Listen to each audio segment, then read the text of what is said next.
Morning all of you, कैसे हैं सभी? Very good morning to all of you. Am I audible? क्या मेरी आवाज सभी को आ रही है? से यस और नो? आ रही है, ठीक है। आप लोगों में से कितने लोग हैं जो हिंदी माध्यम से हैं? सोशियोलॉजी ऑप्शनल हिंदी माध्यम से कितने लोग हैं? एच लिख के बताएं। एच, मी मत लिखो, एच। हिंदी वाले एच लिखें, इंग्लिश वाले ई लिखें, ठीक है? एच और ई, एच और ई। प्रणाम sir, first live class of mind, thank you very much. H E, H E, H E, H E, H E, H E. Clear. एक बार मैं पोल करा देता हूं, ऐसे मैं गिन तो पाऊंगा नहीं। तो भैया, जिसकी क्या कहते हैं माध्यम हिंदी मीडियम में है वो ए पे क्लिक करेगा, और जिसका माध्यम जो है इंग्लिश मीडियम में है वो बी पे क्लिक करेगा, ठीक है? तो एक बार मैं एक आंकड़ा देख लूं कि कितने बच्चे हिंदी माध्यम के, कितने बच्चे जो है इंग्लिश माध्यम के। A for Hindi and B for English माध्यम। क्लियर? तो आपकी स्लाइड में ए और बी आ रहा होगा, आपको टच करके बताना है कि क्या कहते हैं आपका माध्यम कौन सा है। टच करो, ये आपकी स्क्रीन पे ए और बी आ रहा होगा, तो मुझे पता चल जाए भैया इस कोर्स में कितने हिंदी माध्यम के आए हैं, कितने इंग्लिश माध्यम के आए हैं। इंग्लिश माध्यम के 55% और हिंदी माध्यम के 45% बच्चे आए हैं। 46% हो गया, ठीक है? और कितना, 47% हो गया। बढ़ता जा रहा है हिंदी माध्यम। और ये जो है आपका, जल्दी वही फटाफट वोटिंग करो, तो ये नहीं तो फ्रीज हो जाएगा यही, ठीक है? तो 4750, 4654 फ्रीज हो गया। तो 46% है हिंदी माध्यम के, और 54% है आपके इंग्लिश माध्यम के, ठीक है? तो यानी कि 50-50 एक तरीके से है। क्लियर? तो भैया जो है सोशियोलॉजी जब भी मैं पढ़ाऊंगा तो मैं बोलूंगा पूरा हिंदी में, कोई डरने की बात नहीं है। और कोशिश करेंगे कि हिंदी माध्यम वालों के लिए भी क्या है, हिंदी में नोट्स बनाए जाए। लेकिन आपको क्या करना पड़ेगा, थोड़ा सा सहयोग करना पड़ेगा। पहले मैं बता दे रहा हूं कोर्स को शुरू करने से पहले, क्योंकि देखो काफी चीजें जो है क्या करना पड़ेगा, आपको थोड़ा मेहनत करनी पड़ेगी। लेकिन हाँ, ऐसा नहीं होगा कि इंग्लिश माध्यम वालों के ऊपर से जा रहा है, हिंदी माध्यम वालों के ऊपर से जा रहा है। अर्थात इस पूरे कोर्स के दौरान मैं बाइलिंगुअल रहूंगा, दोनों भाषाओं का उपयोग प्रयोग किया जाएगा, जिससे दोनों माध्यम के बच्चों को कोई भी दिक्कत ना हो। क्या ये बात सबको समझ में आ रही है? क्लियर? दूसरी बात, जो भी बच्चे सोशियोलॉजी ऑप्शन लेने आए हैं या 3-4 क्लास करेंगे सोशियोलॉजी की, फिर उसके बाद डिसाइड करेंगे कि सोशियोलॉजी ऑप्शन लेना है कि लेना, ये मैं बता दूं कि भैया आपका जो है पहला पेपर जो है, पेपर 1 जो है 200 मार्क्स का होता है। क्लियर? ऐसे ही आपका पेपर 2 भी कितने मार्क्स का होता है? 200-200 मार्क्स के होते हैं। क्लियर? तो यानी कि 400 मार्क्स का पूरा पेपर हो गया। क्लियर? तो 400 मार्क्स का पूरा पेपर होता है, तो 70% कितना बैठता है? 400 का 70% कितना बैठेगा भैया? जल्दी मैथ वाले बताएं, 70% कितना होगा? 280 मार्क्स। समझ में आया? ये 280 मार्क्स से कम किसी भी हालत में नहीं आने हैं, ये मान के चलो। और अगर आपने 300 भी ला दिए नंबर, तो मान लो रैंक लगना बिल्कुल तय है। और जिस तरीके से मैं आपको पढ़ाऊंगा, चाहे हिंदी माध्यम वाला हो चाहे इंग्लिश माध्यम वाला हो, ये स्कोर पाना क्या है, बहुत आसान है। ये स्कोर पाना तो मतलब अगर आपने रेगुलर मेरे नोट्स देख लिए, क्लियर, रेगुलर क्लास को समझ ली, एक एक कॉन्सेप्ट को समझ लिया, तो 280 तो कहीं गए नहीं है। लेकिन हाँ, थोड़ी और अगर आपने एक्स्ट्रा फाइट कर ली, आंसर राइटिंग भी कर ली प्रॉपर, तो 300 भी क्या है, 300 प्लस भी दूर नहीं है। क्या पहले आपको अपना टारगेट पता चल गया? तो भैया कोई भी मेरी क्लास में 240 या 250 या 210 नंबर के लिए नहीं है। अगर वो सोच रहा है तो भैया पहले से छोड़ के चले जाए। क्लियर? क्योंकि मैं मेहनत बहुत ज्यादा कराऊंगा इस कोर्स में। पिछली बार हमने कोर्स कराया था, ये हमारा दूसरा टर्म होगा कि मैं जो सोशियोलॉजी ऑप्शनल पढ़ा रहा हूं। क्लियर? और दूसरे में मैं और रिफाइनमेंट चाहता हूं आपकी तरफ से। मेरी तरफ से भी नोट्स बहुत रिफाइंड आएंगे, और आपकी तरफ से भी मेहनत में क्या चाहता हूं, डबल चाहता हूं। तो हमारा एक ही टारगेट रहेगा कि 280 से कम नहीं किसी हालत में आने चाहिए। ये मोटो लेके पढ़ोगे तो जाके सिलेक्शन होगा। अगर कोई 250, 200, 210 वाला है, तो भैया सोशियोलॉजी ऑप्शन को छोड़ दे। बिना बातें वो सोशियोलॉजी ऑप्शन को बर्बाद करेगा या बदनाम करेगा। ठीक है ना? क्लियर? इतना हमारे में दम है कि आपके 280 प्लस नंबर लगा सकते हैं। अब शुरुआत करते हैं भैया सोशियोलॉजी ऑप्शनल की। आपको मैंने डायरेक्शन दे दी, सीधे स्टार्ट करते हैं। चलते हैं। सोशियोलॉजी सबसे प्यारा, सबसे सरल और सबसे अच्छा जो है एक्सपेरिमेंट करने वाला अगर कोई ऑप्शनल है तो वो सोशियोलॉजी है। सोशियोलॉजी अर्थात आपका समाज शास्त्र। क्लियर। अब हम समझते हैं कि ये सबसे पहले आज की हमारी यूनिट का नाम क्या है, emergence of sociology. Sir basic से चलेगा ना? हाँ बिल्कुल भाई, बेसिक से चलेगा, आज पहली क्लास है, ठीक है ना। शुरुआत में मैंने अभी क्या बताया, सुना नहीं था क्या? तो इमरजेंस ऑफ सोशियोलॉजी और इसका नेचर क्या है और ये इसका स्कोप क्या है, ये आपका जो है आज हम पढ़ने की कोशिश करेंगे। सबसे पहले समझते हैं चीजों को। और कान अपने क्या कर रखना है, आपको सावधान रखना है, जो भी मैं बोलूंगा, ठीक है, तो वो आपको क्या कर देना है, कहीं ना कहीं अपने आप लिख देना है नोट्स में, आपके कॉपी पेन लेके बैठिए। क्लियर। अब अब चाहे आप रिकॉर्डेड वर्जन देखो, कोई सा ही वर्जन देखो, क्लास को चलने दीजिए, ठीक है। जो लाइव देख रहा है लाइव देखे, जिसको रिकॉर्डेड देखना है रिकॉर्डेड देखे। समाज शास्त्र कहां से आया? 10 नंबर का सीधे क्वेश्चन आता है कि समाज शास्त्र का ओरिजिन कैसे हुआ। क्लियर। सर ये यूपीएससी के लिए सफिशिएंट है? भैया ये मार्केट में पूछो, मेरे से मत पूछो, ठीक है ना। मैंने 1000 बार ये बता रखा है और आपके बार बार पूछने से मैं नहीं बताऊंगा। क्लियर। मैं जब आपको बताता हूं कि पूरे उत्तर प्रदेश में कोई जो है सोशियोलॉजी को नहीं हरा सकता है, और अभी आपको पता नहीं है आप किस एजुकेटर से पढ़ रहे हो, ठीक है ना। तो अगर आपने कोई इधर उधर का गली वाला एजुकेटर समझ रखा है तो आप बहुत ही गलत उसमें जा रहे हो, ठीक है। ये क्वेश्चन मैंने पहले सॉल्व कर रखा है कि भैया इस नोट से यूपीएससी को कितना फायदा होगा या नहीं होगा, ठीक है ना। नहीं तो आप क्या कर सकते हो, जा सकते हो, नहीं तो मैं आपको ब्लॉक कर देता हूं, ठीक है। ब्लॉक कर दूं तो ज्यादा फायदा होगा। कर दूं ब्लॉक? आदमी को कुछ शुरू करने देना ही नहीं है, कुछ ना कुछ क्या कर देना है, कमेंट कर देना है कि सर ये वहां का होगा। अरे पहले मेहनत करके दिखाओ। अगर तुम्हारे इतना अंदर इतना दम है तो 8-8 9-9 घंटे पढ़ के दिखाओ। समझ में आया? उत्तर प्रदेश पीसीएस का सिलेबस खत्म करके दिखाओ। 80% सिलेबस सेम है यूपीएससी और उत्तर प्रदेश पीसीएस का। वो होगा नहीं, आंसर राइटिंग करवाऊंगा तो वो भी नहीं होगी। लेकिन बड़ी बड़ी बातें करना कि ये यूपीएससी के लिए होगा या उसके लिए होगा, उसके लिए होगा, तो कृपया करके आप हमारी क्लास से चले जाइए, नहीं तो मैं आपको ब्लॉक कर दूंगा। और इस हिंदुस्तान की कोई सी भी ताकत नहीं है जो आपको पढ़ने के लिए अलाउ कर दे। समझ में आया? सोशियोलॉजी क्या है, समाज शास्त्र समझते हैं। मेरा टाइम वेस्ट मत करो, मैं आपके 300+ नंबर लगवा सकता हूं। अपने अनवांटेड और अननेसेसरी कमेंट को अपने पास रखो और मेरे को समझ में आया, जिस काम के लिए मैं बैठा हूं उसी काम में लगे रहने दो, तो आपका भी सिलेक्शन हो जाएगा और मेरा भी नाम हो जाएगा। और ये फर्जी टाइप के क्वेश्चन पूछोगे तो कोई फायदा नहीं होगा, लोगों का नुकसान ज्यादा होगा। सबको समझ में आया? तो अपने अंदर एक अंडरस्टैंडिंग लाओ। क्लियर।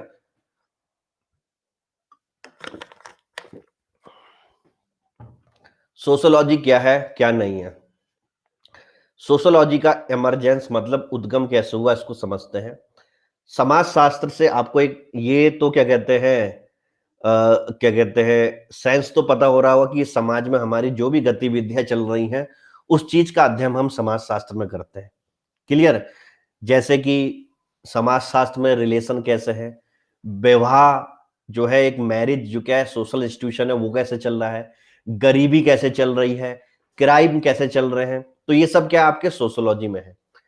अब समाज के बारे में हमने सोचना कब स्टार्ट करा? बच्चों समाज के बारे में हम कब सोचना स्टार्ट करेंगे? जब हमारा समाज जो है कुरीतियों से भर जाएगा। समझ रहे हो?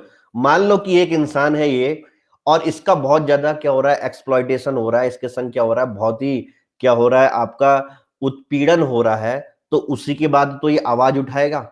से यस और नो? जब तक इसका उत्पीड़न नहीं हो रहा है तो ये आवाज भी नहीं उठाएगा। इसको लगेगा भैया सब चीजें सामान्य तौर से भी चल रही हैं, चल रही है। ऐसी समाज शास्त्र के साथ भी हुआ। समाज शास्त्र कोई बहुत पुराना सब्जेक्ट नहीं है। इसका उद्गम होने का सबसे बड़ा कारण माना जाता है फ्रांस की क्रांति। किसकी क्रांति? फ्रेंच रिवॉल्यूशन, यानी कि आपकी फ्रांस की क्रांति। क्लियर। फ्रांस की क्रांति में ऐसा क्या हुआ कि लोग जो है अलग तरीके से सोचने लग गए। लोग हर क्वेश्चन पे, हर जो है समाज में जो चीज होती थी उस पर क्वेश्चन करने लग गए कि भैया ऐसा क्यों होता है। समझ में आया? हमारा एक्सप्लॉइटेशन क्यों हो रहा है, हमें आजादी क्यों नहीं मिल रही है। और जब फ्रांस की क्रांति ने ऐसे विचारों को जन्म दिया तो भैया एक नया सब्जेक्ट भी उत्पन्न हुआ जिसको बोलते हैं हम सोशोलॉजी या समाजशास्त्र। सबको समझ में आ रहा है यहां तक की कहानी? क्लियर? तो समाज शास्त्र का जब उद्गम हो रहा था तो उस समय हमें अलग अलग व्यू मिले। अलग अलग व्यू का मतलब, कोई किसी ने बोला कि जैसे एक छोटा बच्चा होता है, पहले क्या होता है, वो फाइटस होता है, भ्रूण होता है कि नहीं होता है, फिर धीरे धीरे उसके हाथ पैर बनने लगे रहते हैं, फिर जब वो पैदा हो जाता है तो भैया फिर उस आपसे जो है उसको सेरेलैक्स खिलाना शुरू करते हो, धीरे धीरे वो बड़ा होता है, हाथ पैर उसके चलने लग जाते हैं, और फिर धीरे धीरे क्या हो जाता है, एक वयस्क मानव बन जाता है। से यस और नो? तो कोई लोग इस चीज को सोसाइटी की तरह क्या करने लग गए, तुलना करने लग गए। यानी कि पहले सोसाइटी क्या थी, एकदम क्लोज थी, धीरे धीरे ओपन होने लग गई। सोसाइटी के विभिन्न अंग बने, जैसे कि विवाह एक संस्थान है, ये अंग अंग बना, और हर अंग का अपना अपना उपयोग है। किसी एक को अगर आप निकाल दोगे तो समाज क्या हो जाएगा, अधूरा हो जाएगा। यानी कि समाज में हर चीज की अपनी क्या है, एक व्यवस्था है, और वो इस पूरे समाज को चला रहे हैं। से यस और नो? तो अगर ऐसी कोई आइडियोलॉजी रखता है तो भैया ऐसी आइडियोलॉजी को हम क्या बोलते हैं, एक तरीके से इवोल्यूशनरी अप्रोच, उद विकास वाली अप्रोच। समझ में आया? यानी कि सरल चीजों से कॉम्प्लेक्स चीज बनना, सरल से जो है जटिल चीज बनना क्या कहलाता है आपका, ऑर्गेनिक इवोल्यूशन कहलाता है। ये सबको समझ में आई? सब चीज लिखवाऊंगा अभी मैं, अभी केवल आपको शिक्षा समझा रहा हूं कि समाजशास्त्र कैसे आया। तो कुछ स्कूल ऑफ थॉट या कुछ समाजशास्त्री ऐसे भी जो है सोशोलॉजी का क्या मानते हैं, उद्गम मानते हैं। क्या मेरी बात समझ में आई? क्लियर? दूसरा थॉट समझाता हूं। कोई लोग अगर ये कहें कि इतिहास नहीं बदलता है, तो आप में से कितने लोग इससे सहमत होंगे, से यस और नो? कौन कौन ये बच्चे मानते हैं कि इतिहास नहीं बदलता है?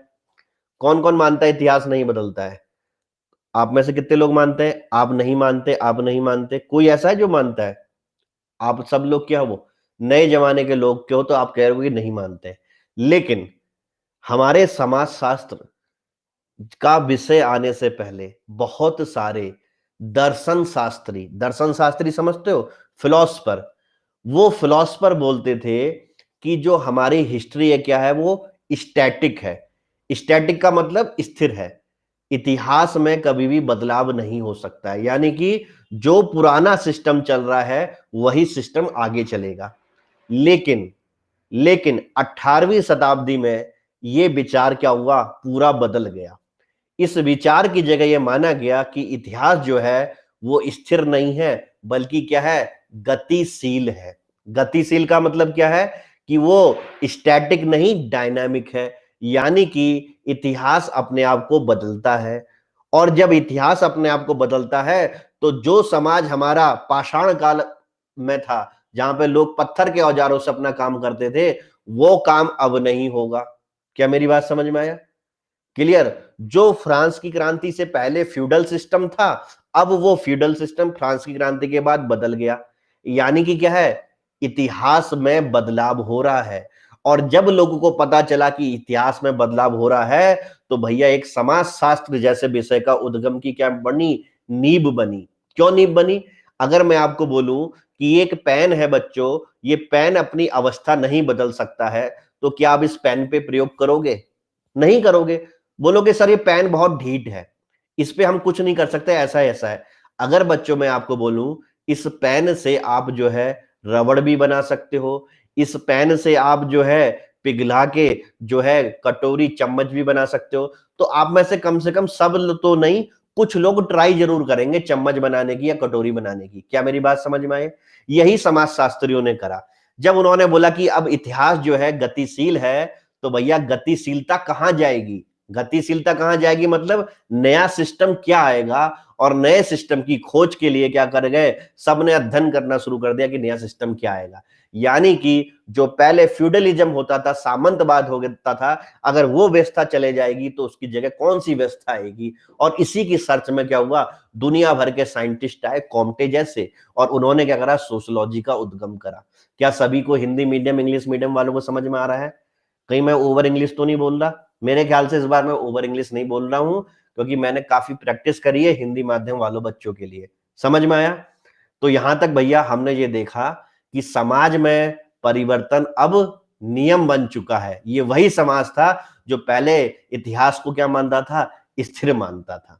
कोई दिक्कत यहां तक किसी बच्चे को? ईमानदारी से बताना, ठीक है ना? थोड़ी सी भी टफ चीज लगे तो तुरंत बता देना, क्योंकि देखो बाकी प्रीलिम्स में जीएस में थोड़ी नीचे ऊंच नीच चल सकती है, लेकिन मेरे प्यारे बच्चों अगर आपने सोशियोलॉजी में 300 प्लस नंबर लगा दिए तो भैया आपको कोई ताकत नहीं रोक सकती आपकी रैंक आने से। चाहे फिर वो 300 सीटों में एग्जाम कराएं, चाहे वो 200 सीटों में एग्जाम कराएं। क्लियर? क्लियर है? ठीक है। तो भैया अब मैंने जितना बोला पहले उसको जो है नोट्स बनवा देते हैं, नहीं तो ये बातें क्या हो जाएंगी, आपके दिमाग से निकल जाएंगी। तो भैया कॉपी पेन उठाइए, फटाफट उठाइए, और समाजशास्त्र का इमरजेंस ऑफ सोशियोलॉजी, उद्गम ऑफ समाजशास्त्र। तो उद्गम, ठीक है, या इमरजेंस को समझने की कोशिश करते हैं अब अपने नोट्स के द्वारा। क्लियर? तो भैया सबसे पहले देखते हैं हम कि 4 चीजें उत्तरदायी हैं यूरोप में मॉडर्नाइजेशन आने के। क्योंकि मॉडर्नाइजेशन आने से ही क्या है, समाजशास्त्र आया था। क्योंकि उससे पहले चीजें क्या थी, सब सब हम स्थिर मानते थे। जब तंत्र बदला तभी तो हमने सोचा कि नया सिस्टम क्या होगा। समझ में आया? तो हमें ये जानना जरूरी है कि यूरोप में, कहां पे बच्चों, यूरोप में मॉडर्नाइजेशन, ठीक है, आने से पहले 4 इंपॉर्टेंट चीजें क्या थी। तो हिंदी माध्यम वाले लिख लो कि यूरोप में मॉडर्नाइजेशन, ठीक है, आने से पहले 4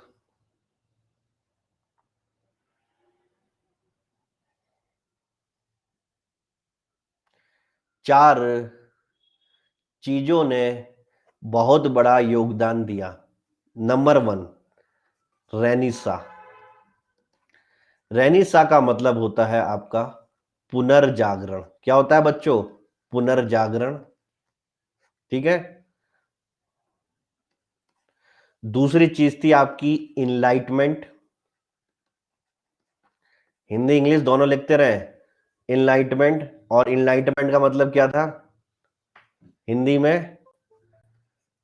प्रबोधन। तीसरी चीज थी आपकी फ्रेंच रिवॉल्यूशन, फ्रांस की क्रांति। और चौथी चीज थी आपकी इंडस्ट्रियल रिवॉल्यूशन, यानी कि औद्योगिक क्रांति। क्लियर? पुनर्जागरण जो था ये 14वीं शताब्दी में आया। इनलाइटमेंट, प्रबोधन जिसको बोलते हैं, ये 14वीं से लेके 17वीं शताब्दी तक रहा। क्लियर? फ्रेंच रेवोल्यूशन 1789 में आई। क्लियर? और औद्योगिक क्रांति तो आपको पता है 1757 के आसपास है। क्लियर? अब इन चार चीजों को हम क्या करेंगे, समझने की कोशिश करेंगे। लेकिन बच्चों इससे पहले जो पुनर्जागरण और प्रबोधन है ये, और फ्रेंच रिवॉल्यूशन और औद्योगिक क्रांति जो है, इन दोनों में एक चीज क्या अंतर है। फ्रांस की क्रांति और औद्योगिक क्रांति ये क्या थी, ये मास रिवॉल्यूशन थी। समझ में आया? और जबकि रेनिसा और इनलाइटमेंट जिसको पुनर्जागरण या प्रबोधन बोलते हैं, ये आपकी इंटेलेक्चुअल रिवॉल्यूशन थी। इंटेलेक्चुअल का मतलब समझते हो? हिंदी में क्या बोलेंगे? इंटेलेक्चुअल को क्या बोलेंगे हिंदी में मेरे प्यारे बच्चों? बौद्धिक। तो ये बौद्धिक क्रांति थी। और जबकि फ्रांस की और औद्योगिक क्रांति क्या थी, बौद्धिक क्रांति ना होके क्या थी, मास, मतलब जन समूह का क्या था इसमें बहुत बड़ा योगदान था। समझ में आया? फ्रांस की क्रांति से पहले जो है रेनिसा और इनलाइटमेंट को समझते हैं। कि आप रेनिसा को समझने के लिए तैयार हो? ये 4 स्टेप सबको पता चल गए? ठीक है।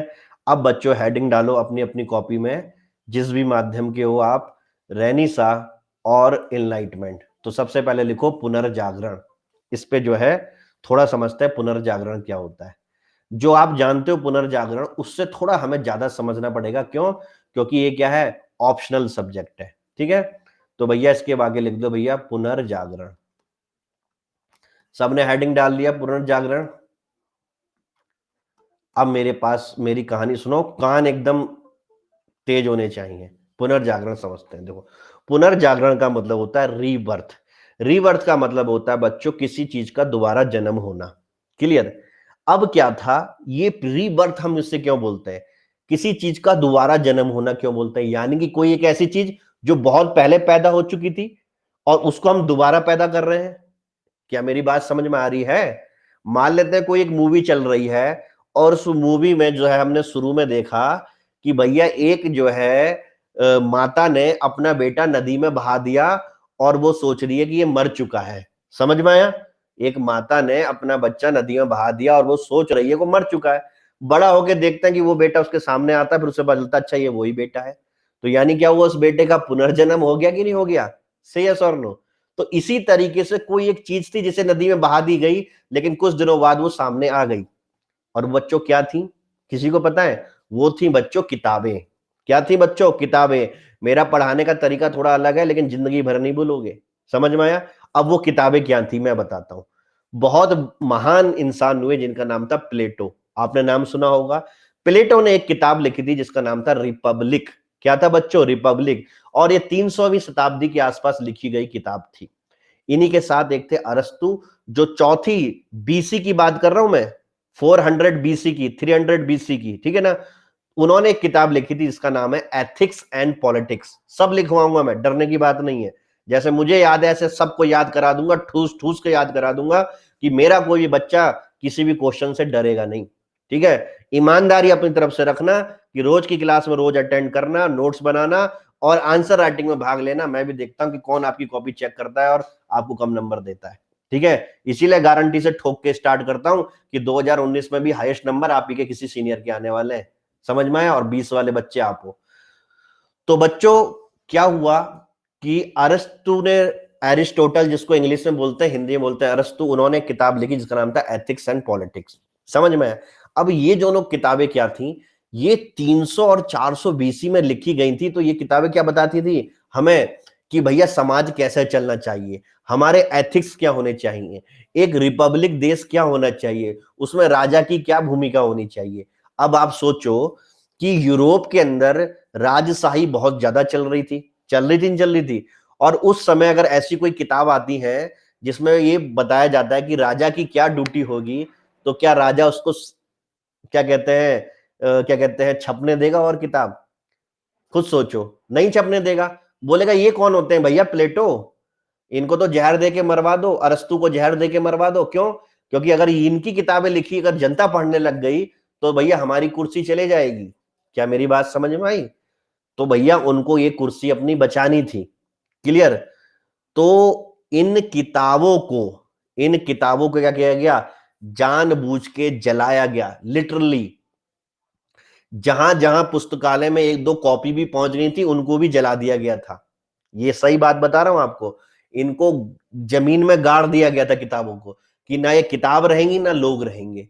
लेकिन लेकिन जैसे कि जो मैंने आपको पिक्चर बताई थी कि जिस बच्चे को बहाया गया था तो उसको एक बचाने वाला भी पैदा होता है नहीं होता है, जो उसका लालन पोषण करता है। ऐसा ही यहां पे हुआ। और यहां पे बच्चों बचाने वाला आया ईस्टर्न यूरोप। कौन आया बच्चों? Eastern Europe. ईस्टर्न यूरोप में कुछ किताबें प्रिजर्व करी गई। क्या करे गई? कुछ किताबें प्रिजर्व की गई Eastern Europe, Eastern Roman Empire में। ठीक है? रोमन एम्पायर आपने नाम सुना होगा, और इस्लामिक एम्पायर का नाम भी सुना होगा। बच्चों ये वही इस्लामिक एम्पायर था जिसको आप स्पेक्ट्रम की किताब में ओटोमन एम्पायर के नाम से जानते हो कि नहीं जानते? तो वही एरिया। समझ में आया? हालांकि ओटोमन वाला तो जो है हमारा 19वीं शताब्दी के आसपास था। ये तब की बात हो रही है यूरोप में जो बीसी की। लेकिन उस समय वहां पे क्या था, पूरा इस्लामिक वर्ल्ड ही था। ईस्टर्न एशिया समझ पा रहे हो? एशिया का मैप देखो और ईस्टर्न की तरफ देखो, इधर की तरफ जहां से सूरज निकलता है, तो वहां पे जो है इनमें से कुछ किताबों की कॉपियां पहुंची। और वो कैसे पहुंची? तो इसमें जो है चोरों का बहुत बड़ा योगदान था। कभी कभी कहते हैं ना, चोरी जो होती है अच्छे के लिए होती है। तो अगर किसी ने चोरी करके किताबें वहां पे नहीं पहुंचाई होती, तो भैया पुनर्जागरण भी नहीं होता। ठीक है। अब क्या हुआ, जो ये किताबें इस्लामिक वर्ल्ड और रोमन एम्पायर में प्रिजर्व करी गई थी, 14वीं सेंचुरी में, कितने साल बाद, 14वीं शताब्दी में कुछ किताबें जो है वहां से स्मगलिंग का शिकार हुई, और स्मगलिंग का शिकार होके पुनः अपने ओरिजिन प्लेस पे पहुंच गई, जो क्या था, वेस्टर्न यूरोप। समझ में आ गया? और जब ये वहां पे पहुंची, तो उस समय 14वीं शताब्दी के आसपास एक बहुत बड़ा जो है आविष्कार हो गया था प्रिंटिंग मशीन का। समझ में आया? और इसमें चाइना का बहुत बड़ा योगदान था। समझ में आया? चाइना उस समय भी खतरनाक था, पूरे यूरोप को हिला दिया, और इस समय भी पूरी दुनिया को हिला दिया कोरोना से। यस और नो? तो भैया प्रिंटिंग प्रेस और पेपर ने वो ऐसी इतनी इनकी कॉपी छापी, लाख लाख, 20-20, 30-30 लाख, कि हर आदमी के पास पहुंच गई। क्यों? क्योंकि उस समय क्या था, 14वीं शताब्दी के आसपास सामंतवाद अपने चरम स्तर पे था कि नहीं था?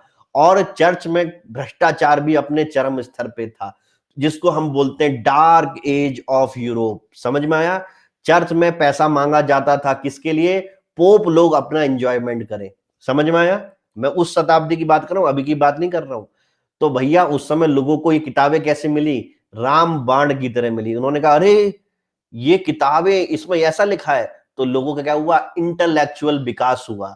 इंटेलेक्चुअल विकास हुआ, तो भैया क्या हुए, लोगों के अंदर चेतना आई, और जब चेतना आती है तो सामने वाले की वाट लगती है, राजाओं की वाट लगनी शुरू हुई। क्या यहां तक ये कहानी सबको समझ में आई? रैनी साहब, पुनर्जागरण हो गया, ताली बजा दो जोर से। पूरी जो चीजें बताई ऐसी लिखवाऊंगा अभी। ठीक है? इसमें कोई मेरी तरफ से जोड़ी गई नहीं थी, लेकिन आज आपको पता चला होगा कि ये हुआ होगा। बज गई ताली। ठीक है? तो रैनीसा जितना मैंने बोला फटाफट लिखो, फिर उसके बाद इनलाइटमेंट सिखाता हूं। लिखो भैया, हेडिंग डालो रैनीसा। रैनीसा के आगे लिखो रीबर्थ, पुनः जन्म होना। मतलब किताबें कितना कुछ कर सकती हैं, वही तो मैं कह रहा हूं भैया। आपकी जिंदगी में तो रैनीसा कर रहा हूं मैं, दुनिया भर के इतने प्यारे नोट्स बना के दे रहा हूं, और जिसके हाथ लग गए वो राजा है कि नहीं है? ठीक है? और जिसके नहीं लगे वो प्रजा। चलो भैया लिखो रैनीसा रीबर्थ।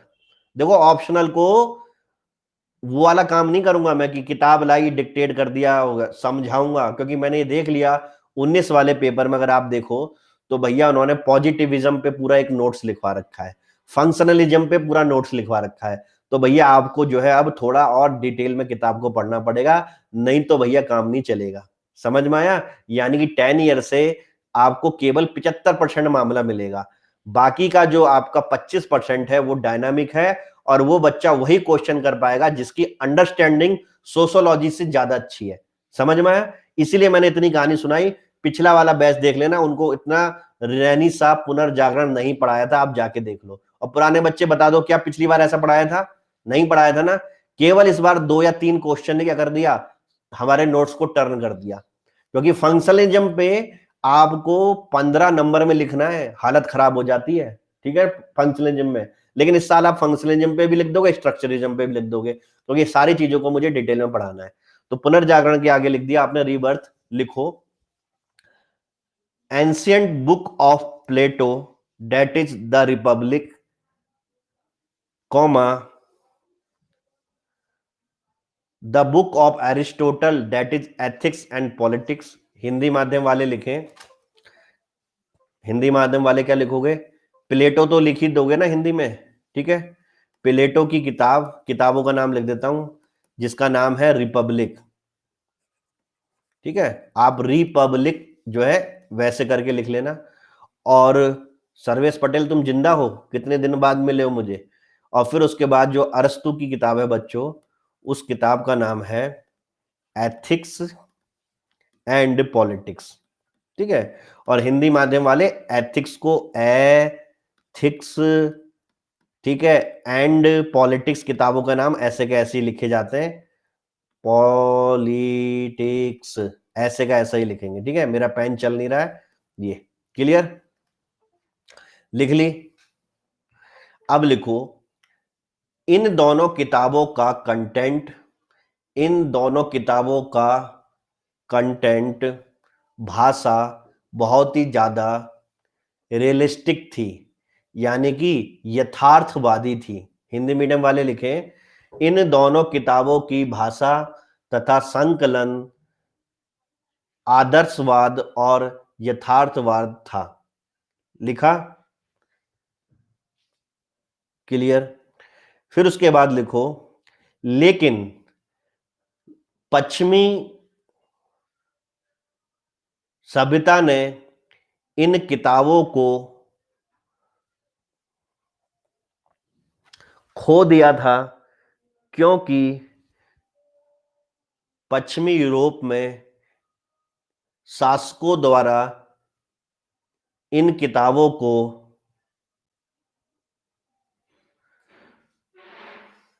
डिस्ट्रॉय कर दिया गया था या जला दिया गया था।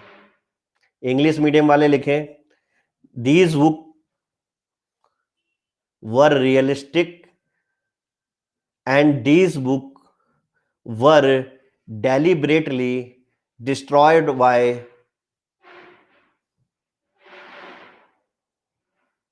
The ruler of Western Europe, full stop. आगे लिखो but preserved in Eastern Roman Empire and Islamic world. Hindi माध्यम वाले, लेकिन इन किताबों की कुछ प्रतिलिपि को पूर्वी रोमन साम्राज्य और इस्लामिक वर्ल्ड ने संभाल कर रख लिया था। ठीक है, आगे लिखो 14वीं शताब्दी के दौरान इन कुछ बुकों को स्मगलिंग के दौरान वेस्टर्न यूरोप में दोबारा लाया गया। इंग्लिश मीडियम वाले these book were rediscovered in 14th century and the book were smuggled by someone, full stop. The rediscovery accompanied the invention of painting technology. इन किताबों का दोबारा यूरोप में आना और प्रिंटिंग प्रेस का विकास होना एक साथ हुआ, हिंदी मीडियम वालों के लिए। फिर उसके आगे लिखो मुझे नहीं पता मैंने क्या बोला, ठीक है, आप रिकॉर्डेड वर्जन में देखना। हिंदी इंग्लिश दोनों लिखवा रहा हूं, तो भैया अगर कोई इंग्लिश वाला अच्छा है तो वो हिंदी से भी बना सकता है, और कोई हिंदी वाला अच्छा है तो वो इंग्लिश से ही बना सकता है। ठीक है, तो सेंस को समझो। फिर उसके बाद हिंदी मीडियम इन किताबों में दर्शन शास्त्र, राजतंत्र, धर्म, दर्शन शास्त्र, राजतंत्र, धर्म और इंटेलेक्चुअल को क्या बोलते हैं, बौद्धिक, और बौद्धिक वाद के बारे में बहुत विस्तार पूर्वक समझाया गया था। English medium the content of the book was full of philosophy, politics, religion, science, and other intellectual inquiries. Full stop.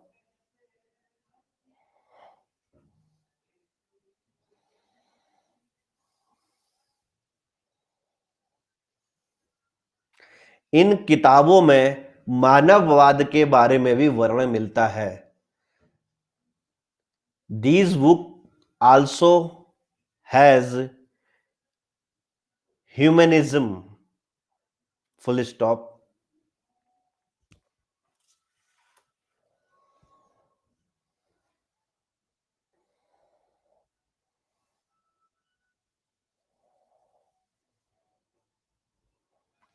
फिर इसके बाद लिखो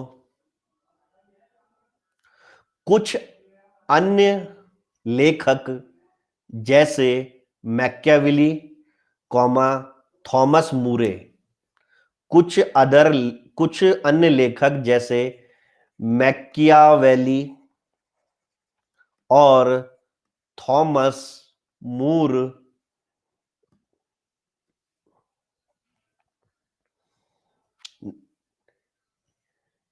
की किताबों ने तत्कालीन सरकार के खिलाफ लोगों को जागृत किया। English medium. The book of some other writer like Machiavelli and Thomas More criticized the contemporary government and raised the voice of common people. Clear?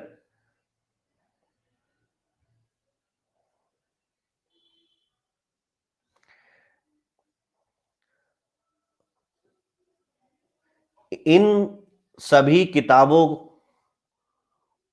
और कुछ चित्रकारों जैसे लियोनार्डो दी विंसी, आपने पता होगा मोनालिसा बनाई है इसने, इन सभी लेखकों तथा कुछ प्रिंटर्स जैसे लियोनार्डो दे विंसी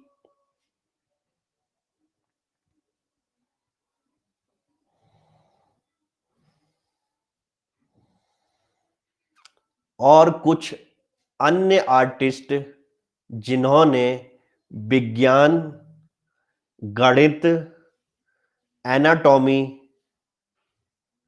जैसे विषयों को अपनी पेंटिंग में महत्वपूर्ण स्थान दिया।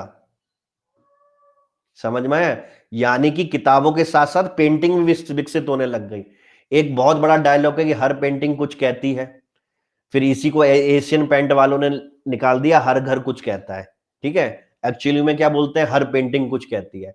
अब आप सोचो कि लियोनार्डो दा विंसी जो है मोनालिसा की मूर्ति बना रहा है, उसके साथ साथ के लोग जो है मैथ, फिजिक्स, साइंस, एनाटॉमी इन सबको बना रहे हैं। तो ये क्या दिख रहा है कि भाई भाई कोई भी आर्टिस्ट, कोई भी जो है क्या कहते हैं पेंटिंग बनाता है जो जनता देखना चाहती है। यानी जनता जो है साइंस को देखना चाहती है, तभी तो वो एनाटॉमी की बना रहा है या उसको भूत चढ़ रहे हैं। भाई आजकल जो मूवी बन रही है वो आप लोगों के हिसाब से तो बन रही है। ठीक है, तो यानी कि पुनर्जागरण में क्या कहते हैं प्लेटो, अरस्तु, मैकियावेली, थॉमस मूरे, इनकी किताबों ने तो योगदान दिया ही दिया।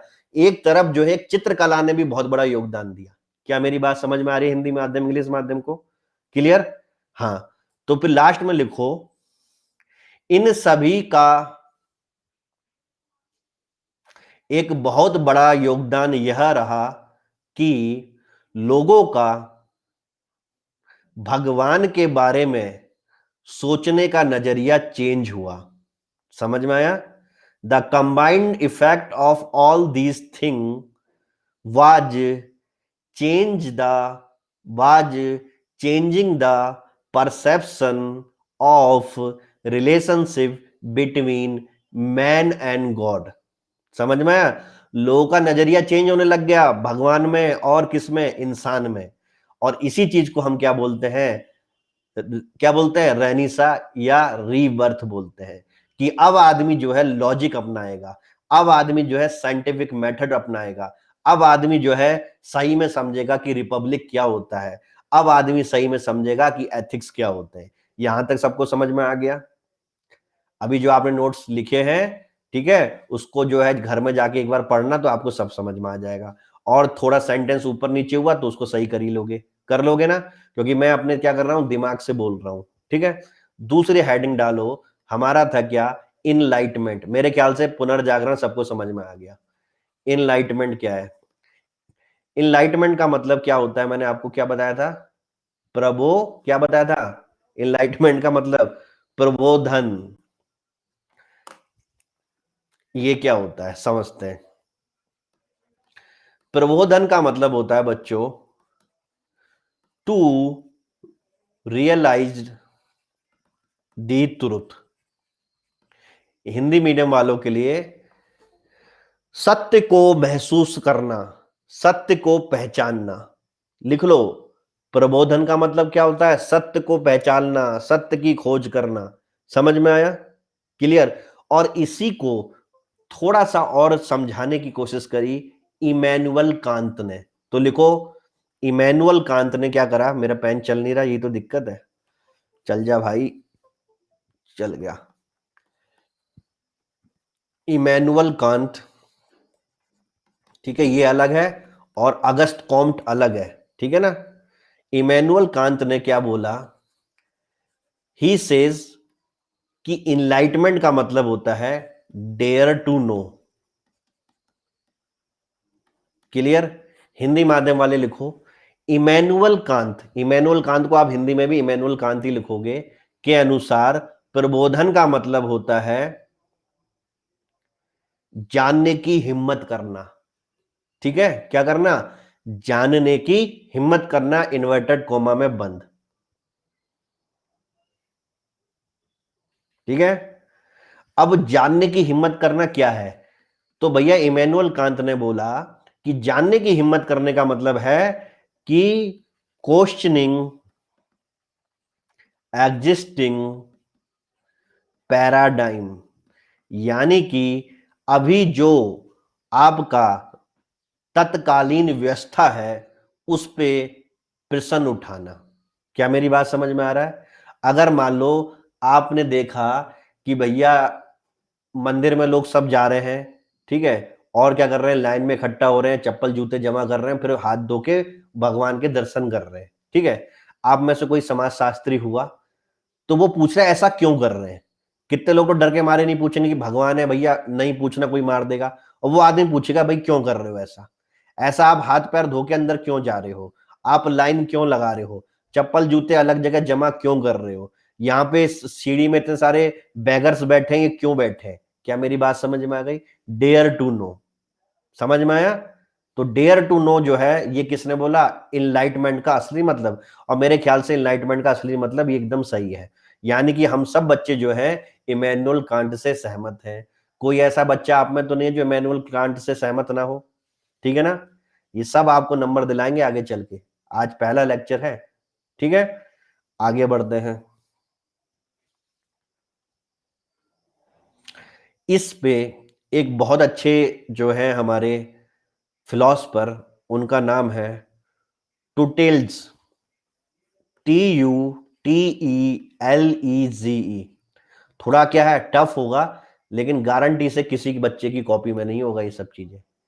टुटेल्स, ठीक है, और अपने नोट्स को संभाल के रखना, यारी दोस्ती में किसी को देना नहीं है। क्या ये बात सबको पता है ना? क्लियर? जिसको भैया पढ़ना है तो भैया मुकेश सर की क्लास में आ जाए, MKS लाइव रेफरल कोड है, ठीक है। यू हैव टू पे समथिंग, ठीक है, चैरिटी मत बना देना इस चीज को। टुटेल्स ने क्या बोला? टुटेल ने एक बहुत बड़ा स्टेटमेंट दिया। व्हेन यू, हिंदी में बताऊंगा, पहले इंग्लिश में लिख देता हूं। व्हेन यू स्टार्ट टेकिंग, और ये आप लोगों के लिए बहुत अच्छी बात है, things for granted, then you start moving away from reality. मेरे ख्याल से हिंदी मीडियम वालों को भी अर्थ समझ में आ रहा होगा, मैं समझाता हूं। टुटेल्स ने क्या बोला कि जब भी हम किसी भी चीज को टेकन फॉर ग्रांटेड लेते हैं, टेकन फॉर ग्रांटेड मतलब ठीक है सर की क्लास हो रही, होने दो, देख लेंगे बाद में। हर चीज को जो है महत्व नहीं देना, जो हो रहा है होने दो, तो वो हमेशा वास्तविकता से दूर चले जाते हैं। आप लोग इस चीज से सहमत हो? यानी टुटेल्स इनडायरेक्टली क्या कर रहा है? इनलाइटमेंट को, dare to know the truth को सपोर्ट कर रहा है कि नहीं कर रहा? समझ में आ गया? तो लास्ट में आप कंक्लूजन में लिख सकते हो कि तभी टुटेल्स महोदय ने सही कहा है कि अगर हम किसी चीज को आनाकानी करते हैं तो सही में हम उस चीज की वास्तविकता से दूर हो जाते हैं। एक बार ग्रांटेड की शुद्ध हिंदी देख लो जरा, डिक्शनरी में क्या आ रही है। तो इतनी थोड़ी जो है आपको थोड़ी थोड़ी मेहनत करनी पड़ेगी। बाकी आपको साइंस समझ में आ रहा है, हिंदी मीडियम वालों बहुत आगे चले जाओगे। क्यों? क्योंकि आप अगर मेरी क्लास से दूर चले गए तो आप वही थकी हुई किताबें पढ़ोगे और उससे आपके नंबर नहीं लगने हैं। और मैं आपको जो किताबें पढ़ा रहा हूं वो क्या है, बहुत ही क्या है, अच्छी है, और क्या है, स्टैंडर्ड बुक है और स्टैंडर्ड जर्नल्स है। और उन जर्नल्स को आप खरीदोगे तो 25,000 रुपए से स्टार्ट है, और भैया 50,000 रुपए के जर्नल है, तो उससे आपको कोई फायदा होगा नहीं। क्लियर? और वो इंग्लिश में होंगे। तो भैया मैं हिंदी में कन्वर्ट करके दे रहा हूं, तो इतनी मेहनत कर लो कि ग्रांटेड का मतलब क्या होता है, तवज्जो होता है। पक्का एक बार मैं भी अपनी डिक्शनरी में देख लूं, क्योंकि मैं नहीं चाहता कि इंग्लिश मीडियम वाला बच्चा ज्यादा फायदे में रहे, हिंदी वाला कम फायदे में रहे। ग्रांटेड का मतलब देख लेते हैं, GRANTED, स्वीकृत, पाने वाला, अनुदत्त। यानी किसी चीज को भी अगर आप अनुदत्त समझ देते हो, ठीक है, तो भैया उसकी वास्तविकता से दूर हो जाते हो। ये किसने कहा? टुटेल्ज महोदय ने कहा। क्या सबको समझ में आ गया? हल्के में लेना, ले ली? टुटेल्स का प्लीज हिंदी में लिखा दीजिए। ये तो टुटेल्स आप डाल दो गूगल में, सीधा आ जाएगा, टूटेल। ठीक है, इतना तो खतरनाक मत लिखो। कल को फिर बोलोगे श्रेयांशी को हिंदी में कैसे लिखते हैं, मनीषा को हिंदी में कैसे लिखते हैं।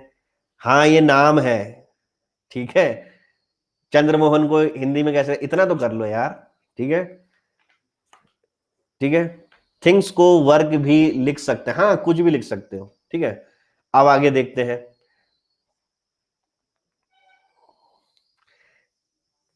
इनलाइटमेंट में तीसरा थिंकर का नाम याद रखोगे आप, थॉमस। इनको तो मैं थॉमस पेने को अमेरिका की क्रांति में जो पेपर नंबर 1 है ना, जब आपको पढ़ाता हूं तो उनका नाम दोबारा लूंगा, थॉमस पेने का। थॉमस पेने ने ह्यूमन राइट और डेमोक्रेटिक राइट के बारे में बहुत ज्यादा बताया। ह्यूमन राइट मतलब मानव के क्या अधिकार होने चाहिए, और एक गणतंत्र के क्या अधिकार होने चाहिए। समझ में आया? और इनका बहुत बड़ा योगदान है अमेरिका की क्रांति में, ठीक है। इनका योगदान याद रखना। तो थॉमस पेने को भी लिखोगे, इन्होंने भी क्या करा था, इनलाइटमेंट को और ज्यादा बढ़ावा दिया था। क्या मेरी बात समझ में आ गई? और बता दूं, आपको पता है एडम स्मिथ, आपने नाम सुन रखा होगा एडम स्मिथ को, ठीक है, इकोनॉमी। क्लियर? तो भैया इनकी किताब ने भी जो अर्थशास्त्र के ऊपर थी, उसने भी क्या करा था, इनलाइटमेंट किया था। ठीक है, क्या करा था, इनलाइटमेंट किया था। समझ में आया? तो ये भी क्या है, क्योंकि भाई पैसे के बारे में भी वो सोचेगा जो मुक्त होगा। अगर मैं आपको एक जो है अपना बंधुआ मजदूर बना दूं, तो क्या आप इकोनॉमी के बारे में सोचोगे? नहीं समझोगे ना। क्लियर? तो हर चीज की क्या होती है, शुरुआत होनी चाहिए। ठीक है ना। जब मैं आपको क्या कहते हैं पेपर नंबर 2 पढ़ाऊंगा सोशियोलॉजी का, तो वहां पे मैं आपको बताऊंगा क्या, आपके पुरुषार्थ के बारे में। पुरुषार्थ समझते हो? पुरुषास्त्र को भी इंग्लिश में पुरुषास्त्र ही बोलते हैं। जैसे कि आपका क्या होता है, कामा, अर्था, मोक्षा। ठीक है ना। तो जो धर्मा, तो धर्मा वाला जो है, धर्मा मतलब भगवान की पूजा करना। तो वहां पे बहुत बड़े जो है आपके भारत के समाजशास्त्री, उन्होंने एक बहुत प्यारा सेंटेंस दिया है। उन्होंने ये बोला है कि धर्मा बिना अर्था के नहीं हो सकता। ठीक है ना। यानी कि भगवान की पूजा भी बिना पैसों की नहीं हो सकती। कौन कौन इससे सहमत है कि नहीं है? क्लियर? तो ये सही बात है। समाज के विकास के लिए उनको इकोनॉमिक मॉडल भी दिखाना पड़ेगा, और वो मॉडल किसने दिखाया, एडम स्मिथ ने दिखाया। हालांकि आगे मॉडल जाके पिटा, लेकिन फ्यूडलिज्म गया तभी तो कैपिटलिज्म आया। से यस और नो? अगर फ्यूडलिज्म जाता ही नहीं तो कैपिटलिज्म आता नहीं। और जो भी चीज आती है उसमें कुछ ना कुछ बुराई होती है, उसमें कोई दिक्कत की बात नहीं है। लेकिन समाज को जो है स्थिर से गतिशील तो बना रहे हैं ना ये लोग अपनी किताबों के द्वारा। ठीक है, तो ये हमेशा याद रखना, कभी भी कुछ भी चीज आ सकती है। फिर इसके बाद लिखो,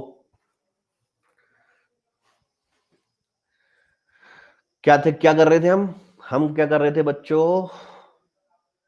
हाँ, हम थे आपके इस पे पुनर्जागरण पे, और पुनर्जागरण के बाद हमने क्या करा था, आपका इनलाइटमेंट करा था। तो इन सारी चीजों ने क्या करा, इनलाइटमेंट किया। यहां तक कोई दिक्कत किसी को? इनलाइटमेंट हो गया। अब इनलाइटमेंट के बाद क्या है? फ्रांस की क्रांति। ठीक है, तो बच्चों फ्रांस की क्रांति क्या थी? फ्रांस की क्रांति में अगर आप वर्ल्ड वार की जो है मेरी सीरीज देखोगे, इस बार भी पढ़ाऊंगा, तो मैंने आपको लुइस 16वें के बारे में बताया। सबको याद है लुइस 16वां? एक नेकर नाम का क्या होता था वहां पे? फिनेंस मिनिस्टर होता था उनका। होता था नहीं होता था? क्लियर। तो लुइस 16वां ने बहुत ही ज्यादा क्या कर दिया था? लोगों को क्या कर दिया था? मतलब ओवर एक्सप्लॉइटेशन कर दिया था। समझ में आया? सामंतवाद अपने चरम स्तर पे था। क्लियर। और जो कॉमन पीपल जिसको थर्ड वर्ल्ड बोलते थे उस समय, तो उनकी हालत इतनी खराब थी कि भैया वो कुछ नया नहीं कर सकते थे। लेकिन जब फ्रांस की क्रांति आई तो क्या हुआ? पूरा यू टर्न हुआ। लुइस 16वां को वहां से भागना पड़ा, टेनिस कोर्ट में शपथ ली गई और उन्होंने अपनी सरकार चलाई और फ्यूडलिज्म का अंत किया। क्या मेरी बात समझ में आ रही है? यानी कि फ्रांस की क्रांति ने फ्यूडलिज्म का अंत करके सब इतिहासकारों और दर्शन शास्त्रों को यह दिखा दिया कि हिस्ट्री क्या है? डायनामिक है। क्या ये सबको समझ में आ गया? देखो, हमें फ्रांस की क्रांति का वर्णन नहीं करना है। गलती ये होती है बच्चे फ्रांस की क्रांति का वर्णन कर देते हैं और समाजशास्त्र में फ्रांस की क्रांति के बारे में लिखना है, खाली वर्णन नहीं करना है। ठीक है ना? क्लियर? तो लिखो, French revolution had immense impact on the philosophy of history। ठीक है, फ्रांस की क्रांति ने हिस्ट्री, इतिहास के दर्शन को बदल दिया। और इतिहास का दर्शन क्या कहता था? कि इतिहास स्थिर है।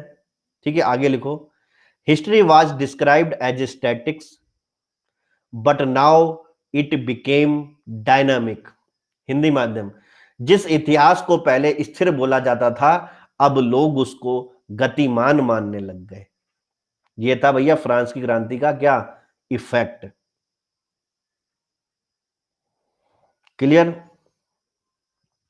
अब इसमें जो है एक और समाजशास्त्री का नाम डालोगे। आप देखो कितने सारे समाजशास्त्री का नाम डाल रहे हो अब। और पहले मैंने ऐसे नहीं पढ़ाया था आपको। अब डालोगे हीगल का नाम। हीगल बाबा को समझने के लिए थोड़ा दिमाग चाहिए। समझते हैं हीगल। हिस्ट्री ऑफ फिलॉसफी, हाँ ऐसे ही लिखना पड़ेगा, history of philosophy of history. History of philosophy नहीं, फिलॉसफी ऑफ हिस्ट्री। दर्शन शास्त्र किसी चीज का हो सकता है। ठीक है, फिलॉसफी ऑफ माई भी हो सकती है, फिलॉसफी ऑफ यू भी हो सकती है, फिलॉसफी ऑफ वाटर भी हो सकती है। समझ में आया? दर्शन शास्त्र किसी का भी हो सकता है। तो इतिहास का दर्शन शास्त्र का मतलब क्या हुआ? कि इतिहास कैसा है, इतिहास का नेचर क्या है। समझ में आया? तो फिलॉसफी ऑफ हिस्ट्री लिखना है, ना कि हिस्ट्री ऑफ फिलॉसफी। अब हीगल को लेके आओ। हीगल कौन थे? हीगल को आपने कार्ल मार्क्स का नाम किस किसने सुना है? से यस और नो? कार्ल मार्क्स का नाम किस किसने सुना है? तो कार्ल मार्क्स के गुरु थे हीगल। लिख लो अपने में, बाद में कंफ्यूज हो जाएगा। साइड में बॉक्स में बना के लिख दो, कार्ल मार्क्स के गुरु का नाम क्या था? हीगल। HAEGEL। अब हीगल ने क्या कहा? हीगल ने एक बहुत बड़ा स्टेटमेंट दिया। उन्होंने बोला कि कोई भी हिस्ट्री जो होती है वो प्रोग्रेस करती है एक डेफिनेट पाथ में। ठीक है, और वो डेफिनेट पाथ होता है डायलैक्टिकल आइडियलिज्म। समझे इसको? देखो, लिखो, पहले लिख लो। हीगल महोदय ने बोला, हिंदी माध्यम वाले लिखो, हीगल महोदय ने बोला कि इतिहास एक चरणबद्ध तरीके से बदलता है और इसको हम आदर्श द्वंद्ववाद से समझ सकते हैं। बच्चे सोच रहे होंगे इतनी शुद्ध हिंदी कैसे बोल रहे हैं आज। कमाल हो रहा नहीं हो रहा आज? ठीक है, तो कमाल इसलिए हो रहा है क्योंकि सपना जो है हिंदी माध्यम वालों के बिना अधूरा है। ठीक है, और हिंदी माध्यम वालों भी क्या करेंगे? रैंक लगाएंगे तो हमारा सपना बहुत जल्दी पूरा हो जाएगा। ठीक है ना? तो लिखो, इंग्लिश में लिखो, इंग्लिश वाले लिखो, according to the Hegel, according to Hegel, history changes in a systematic pattern which can be understood by dialectical idealism। Hindi माध्यम वालों के लिए हीगल के अनुसार इतिहास जो है एक चरणबद्ध तरीके से बदलता है और इसको हम आदर्श द्वंद्ववाद से समझ सकते हैं। आदर्श द्वंद्ववाद से समझ सकते हैं।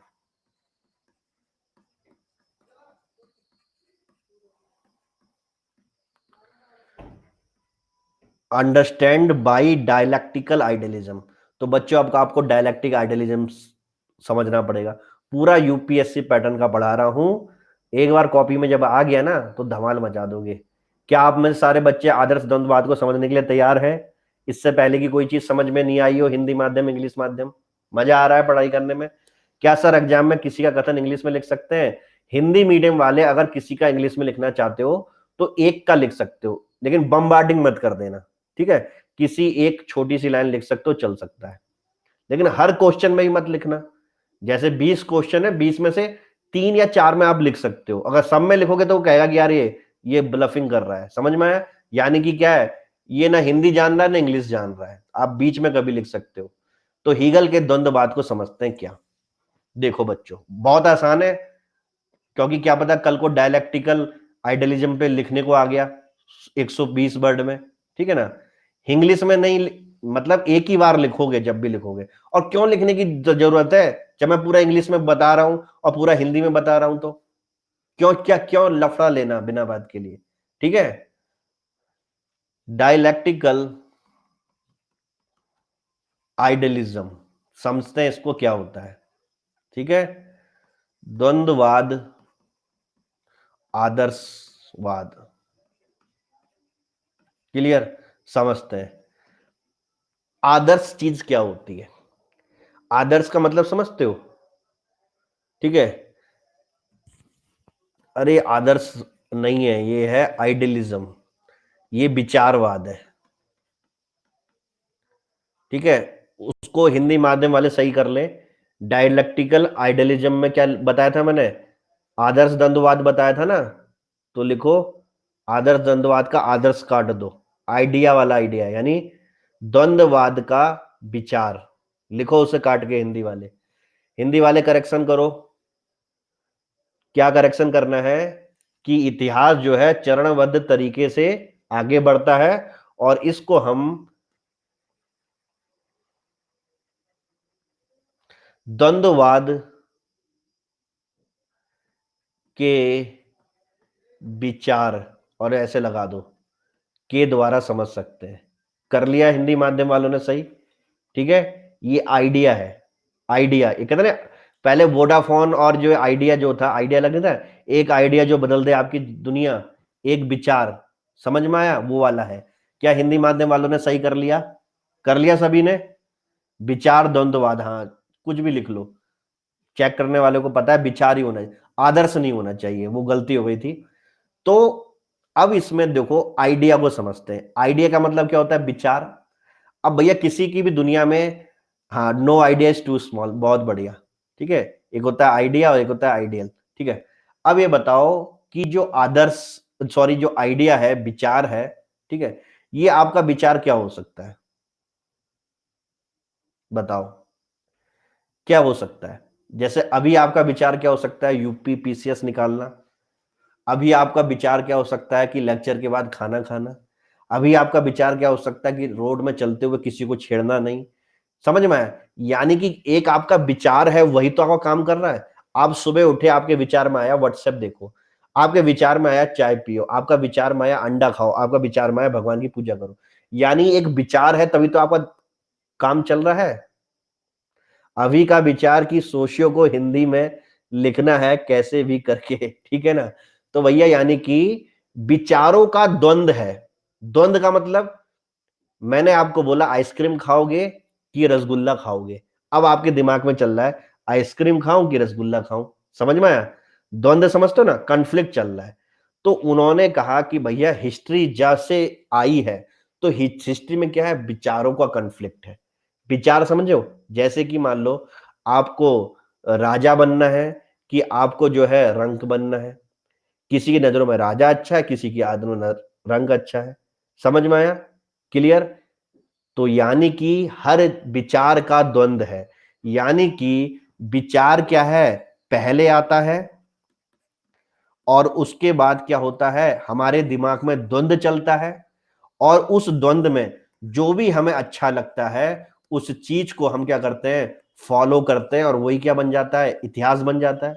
सही है नो? आज जो कर रहे हो 2020 में, तो 2025 में अगर आप पीछे मुड़ के देखोगे तो इतिहास कहलाएगा नहीं कहलाएगा। लेकिन जो बच्चों आपने आज करा वो क्या है, आपके आइडिया के अनुसार है। अब मैं नहीं कह रहा कि हर कोई आइडिया से समझता है, लेकिन कौन, आपके हीगल ऐसा कह रहे हैं। समझ में आया? क्योंकि हीगल क्या है, दर्शनवादी है, फिलोसफर है, तो वो फिलोसफी को ऐसे समझा रहे हैं। अब इसी का विरोध कौन कर देगा, इन्हीं का चेला। इनका चेला कौन है, मार्क्स। वो कहेगा ना, डायलेक्टिक आइडियलिज्म नहीं होता, वो कहता है डायलेक्टिक मटेरियलिज्म होता है। समझ में आया? तो वो मैं आपको आगे समझाऊंगा। यानी कि अभी क्या कहते हैं, देखो फिलोसफर को समझने का एक ही तरीका बता रहा हूं, पिछली क्लास में भी मैंने बताया था, जो वो कहे उसमें हाँ बोल दो, नहीं तो आप समझ नहीं सकते। क्योंकि ये मेरा विचार नहीं है, ये आपका विचार नहीं है, किसका विचार है, किसका विचार है बच्चों, ये हीगल का विचार है। तो हीगल को समझना होगा तो हीगल के संग हाँ करना पड़ेगा। समझ में आया? और जब हम कार्ल मार्क्स का कहेंगे तो कार्ल मार्क्स का विचार हाँ करेंगे। तो ये हीगल का विचार है ये, कि पहले आइडिया है, विचार है, और विचारों में द्वंद है, और जो जीत जाए वही क्या है, हिस्ट्री है। क्या सबको समझ में आ गया? नहीं समझ में आया? समझ में आ गया ना? क्लियर? वही हिस्ट्री है। क्लियर? तो हम पढ़ के आ रहे थे बच्चों, हम क्या पढ़ रहे थे, हम पढ़ रहे थे हिस्ट्री का। हिस्ट्री मतलब इतिहास का स्थिरपना और गतिशीलपना, यही तो हम पढ़ रहे थे। ठीक है? तो यानी कि हीगल ने भी मोहर लगा दी कि हाँ, इतिहास बिल्कुल गतिशील है, लेकिन इतिहास विचारों पे डिपेंड करता है, आइडिया पे डिपेंड करता है। किसी राजा कैसा आइडिया था, उसने वैसी प्रजा को चलाया, फिर वो आइडिया चेंज हुआ तो वैसी प्रजा आई।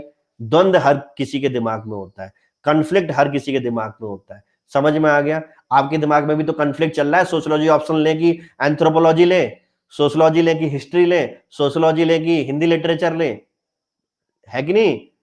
और जो आपने इतिहास ले लिया तो जो आपने ऑप्शन ले लिया वो अभी प्रेजेंट हो गया। लेकिन एक साल बाद अगर मैं आपसे पूछूंगा तो इतिहास होगा ना, कि भैया हमने मुकेश सर की क्लास में ऐसा डिसीजन लिया था, ऐसी समाज चल रहा है। देखो, जितने एग्जाम्पल से समझोगे सोशियोलॉजी उतनी आसान है, और जितना आप जो है टेढ़ा मेढ़ा समझोगे तो उतनी सोशियोलॉजी कठिन है। समझ में आया? क्लियर? ठीक है, कोई दिक्कत?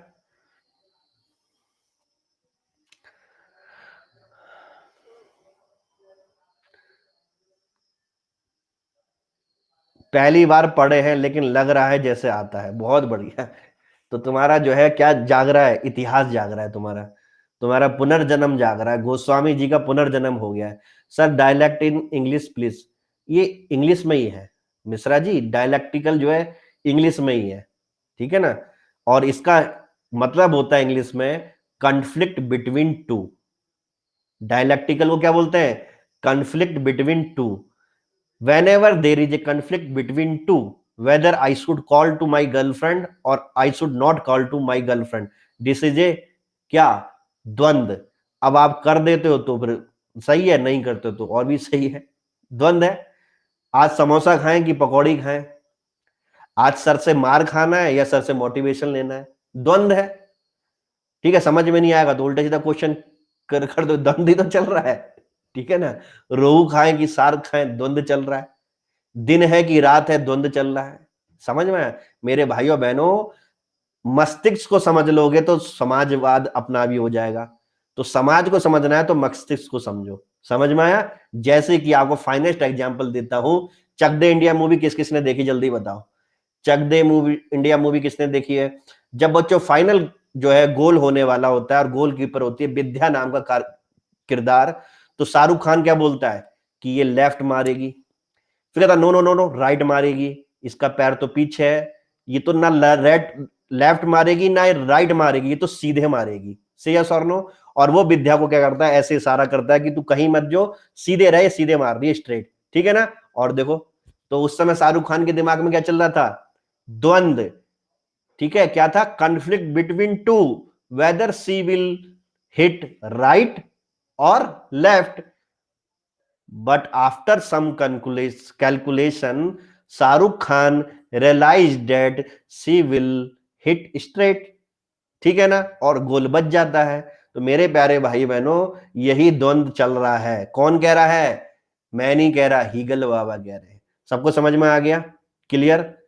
तो हीगल बाबा ने क्या करा था, हिस्ट्री को डायनामिक बनाने के लिए एक अपना सिद्धांत दे दिया, सिंपल सी चीज, ठीक है। कल को देखो क्वेश्चन आ गया सोशियोलॉजी में कि इतिहास स्थिर नहीं गतिशील है, इस कथन की व्याख्या करो। आपके सिवाय कोई नहीं कर पाएगा, करेंगे सब, लेकिन क्या करेंगे, हाँ कि समाज बदलता रहता है, बदलता रहता है, नंबर नहीं मिलेंगे। आप सीधे मारोगे हीगल को, समझ में आया, आप सीधे मारोगे थॉमस पेनी को, आप सीधे मारोगे मैकियावेली को, आप सीधे मारोगे किसको, आपके फ्रांस की रिवॉल्यूशन को, सामंतवाद के अंत होने को।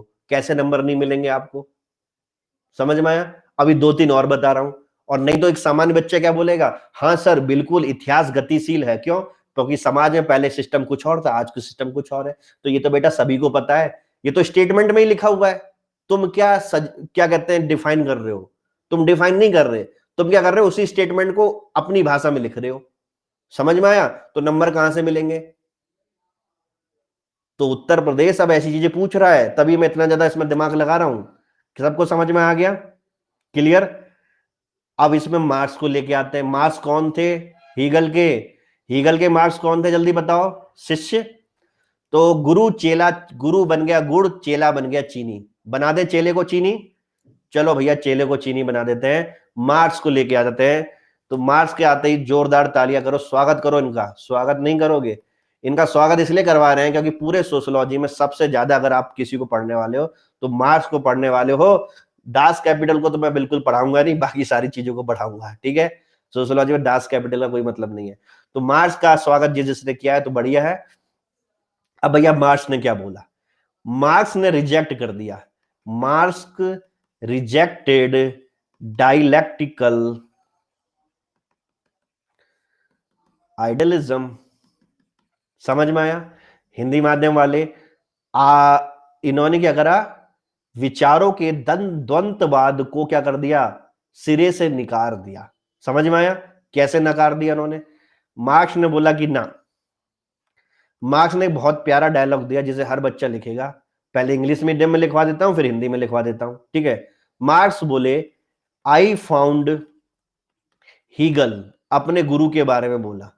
सर अभी मेरा नेट चले गया था, prompt attachment, I have checked speed on Okhla freshware advertisement on academy where your photo was shown but code was +10 although your code is MKS live. वो अलग चीज है, ठीक है ना। मेरा ऐड देखा तो कौन से सब्जेक्ट का ऐड था ये बताओ तुम, ठीक है, तुम्हें तो पता है ना एमकेएस लाइव है, क्लियर। तो वो मार्केटिंग टीम कर रही है, तो मार्केटिंग जो है अपना +10 देती है, लेकिन आप जो है एमकेएस लाइव ही दो, ठीक है। किस कौन से सब्जेक्ट का ऐड चल रहा था ये भी तो बता दो भाई। I found Hegel standing on his head, comma, I turned him and set him stand on his feet. समझते हैं बच्चों क्या है। हिंदी माध्यम वाले लिखें, मार्क्स का एक बहुत ही प्रख्यात वचन क्या है, इन्वर्टेड कॉमा स्टार्ट, कि मैंने हीगल को सर के बल खड़ा हुआ देखा और मैंने उनको सीधा खड़ा होना क्या कर दिया, सिखा दिया। समझ में आया। यानी कि अपने गुरु के बारे में लिख रहे हैं कि मेरे गुरु क्या थे, सर के बल खड़े थे और मैंने उनको क्या कर दिया, चलना सिखा दिया। क्या मेरी बात समझ में आया।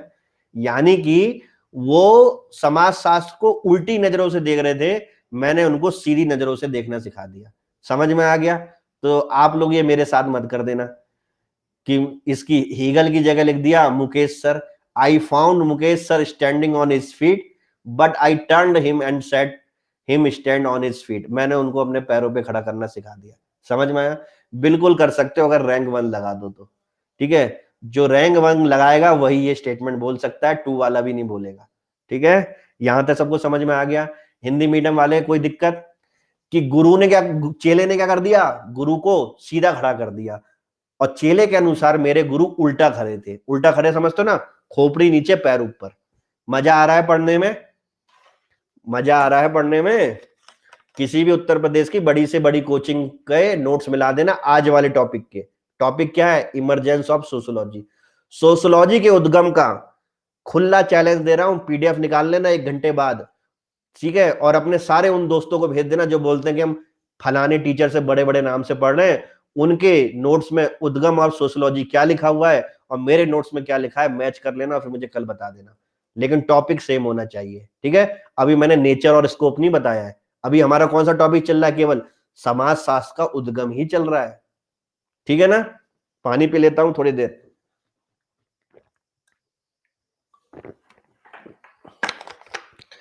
अब लिखो आगे। लिखने से पहले समझाता हूं मार्क्स ने सीधा कैसे खड़ा करा।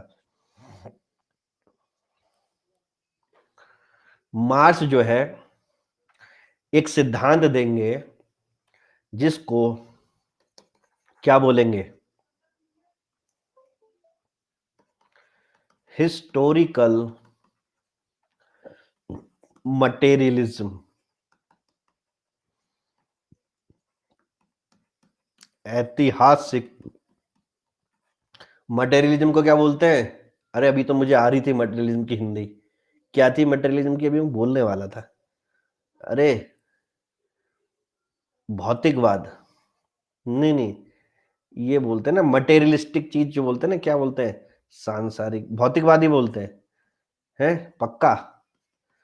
चलो नहीं होगा तो कल सही करवा दूंगा। ठीक है, तो भौतिकवाद लिख लो, नहीं तो आपके सिलेबस में लिखा हुआ है, वहां पे देख लेना।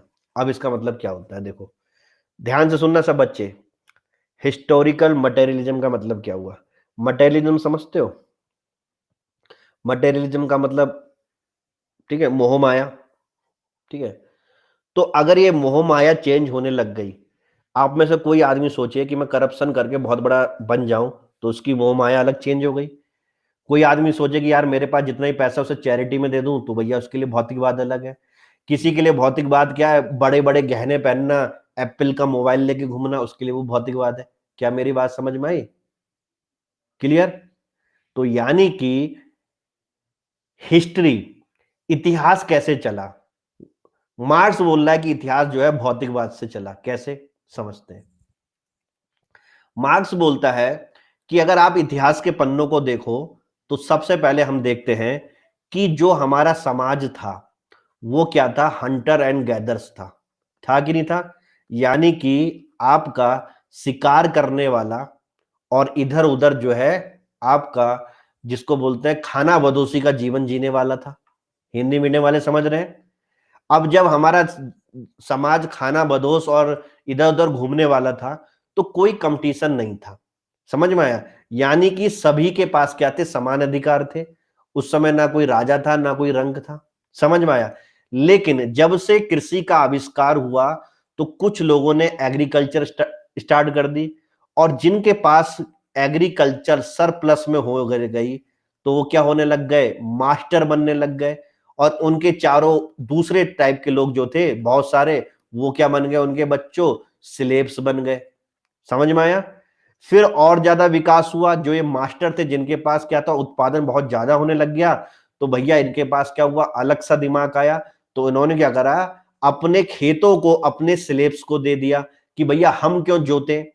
भैया सुधांशु नाम का एक लड़का हमारी क्लास में है, अगर मान लेते हैं वो किसान है और वो बहुत सारा उसका खाद्यान्न हो रहा है, पूरे उसके गोदाम भर गए हैं, तो उसको क्या करना है? अपना सामान मार्केट में बेचना है।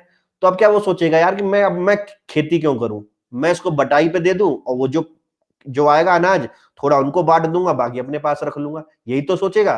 तो यही उस सब जमात ने सोचा। तो यही जो सरप्लस प्रोडक्शन वाले थे, ये बन गए क्या? फ्यूडल। यानी कि अब हम खेत में हाथ नहीं लगाएंगे।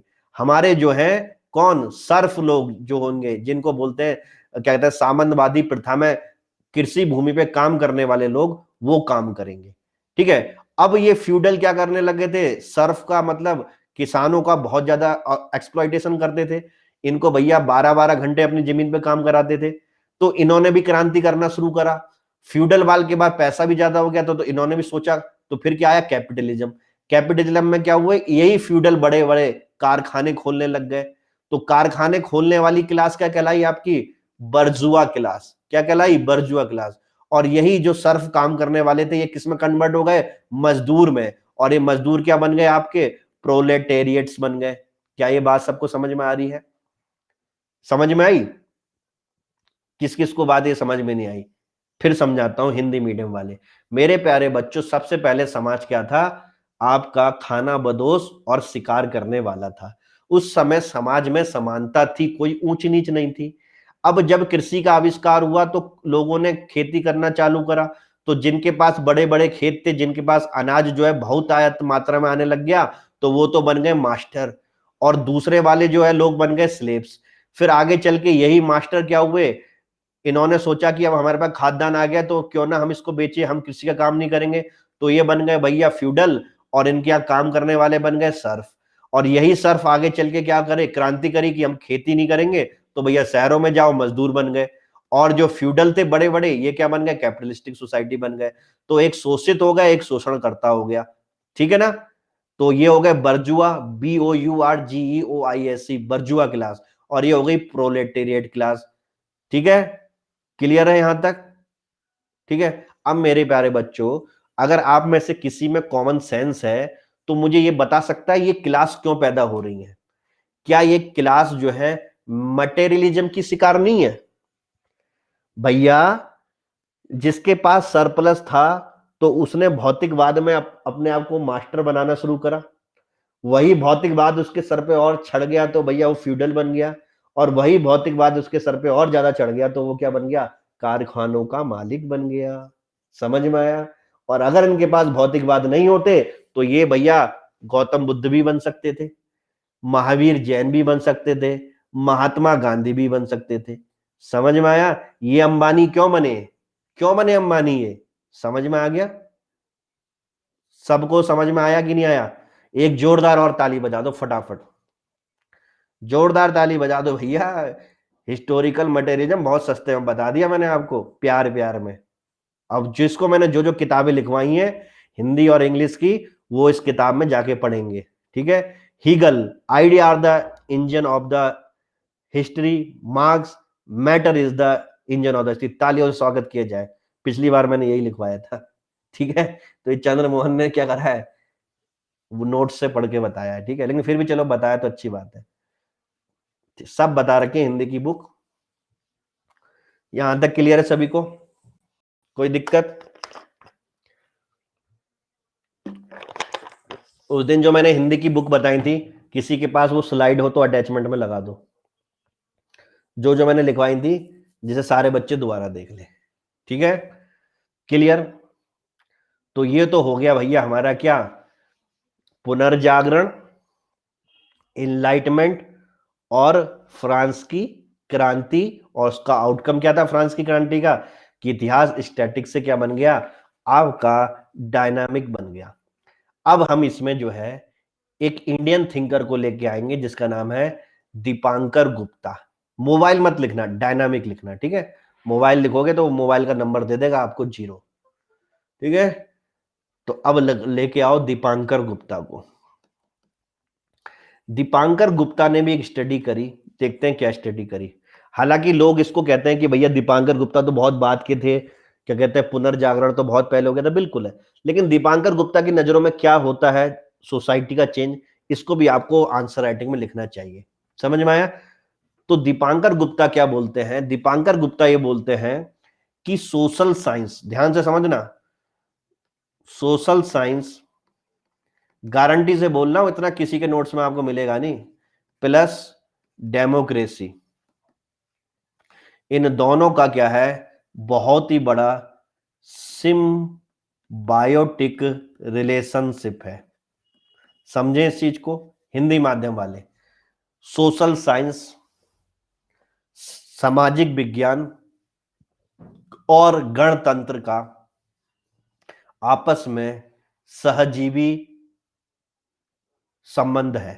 लिख लिया? आदित्य पव फॉर हिंदी मतलब, अरे वो वाली नहीं गरिमा जी, सोशोलॉजी की हिंदी वाली पूछ रही है वो मेरे ख्याल से। ठीक है, आदित्य वाली नहीं बोल रहा हूं मैं, जो मैंने सोशोलॉजी में लिखवाई थी। ठीक है, वो वाली पूछ रहे हो, सोशोलॉजी वाली पूछ रहे हो ना शर्मा जी? तो लिखो, हिंदी मीडियम वालों ने लिख लिया, सामाजिक विज्ञान और गणतंत्र का सहजीवी संबंध है। अटैचमेंट लगा रहा हूं, पहले ये समझा दूं बच्चों को। ठीक है, अब क्या संबंध है ध्यान से सुनना। दीपांकर गुप्ता ने एक बहुत प्यारी बात बोली, उन्होंने बोला कि समाज शास्त्र या सामाजिक विज्ञान, ठीक है ना, वहां डेवलप नहीं हुआ जहां समाज आर्थिक रूप से समृद्ध था। क्लियर? इंग्लिश माध्यम। Dipankar Gupta said that social science do not develop in those area where economies are in advance। Clear है? Dipankar Gupta says social science do not develop in those society which are economically better। कुछ भी लिख लो, हर बार कुछ ना कुछ sentence change मिलेगा। सामाजिक विज्ञान वहां डेवलप नहीं हुआ जहां समाज आर्थिक रूप से समृद्ध था। क्या इसकी करें, पोस्टमार्टम करें उनके सेंटेंस का? भैया ये सेंटेंस ऐसा कैसा आ सकता है क्वेश्चन में कि समाज समाज समाज शास्त्र का विकास वहां नहीं हुआ जहां पे समाज आर्थिक रूप से समृद्ध था। अपने विचार में प्रस्तुत करो। तो वो दीपांकर गुप्ता की आइडियोलॉजी पूछ रहा है आपसे 20 नंबर में, सॉरी 12 नंबर में। ठीक है ना? क्लियर? तो देख लेते हैं।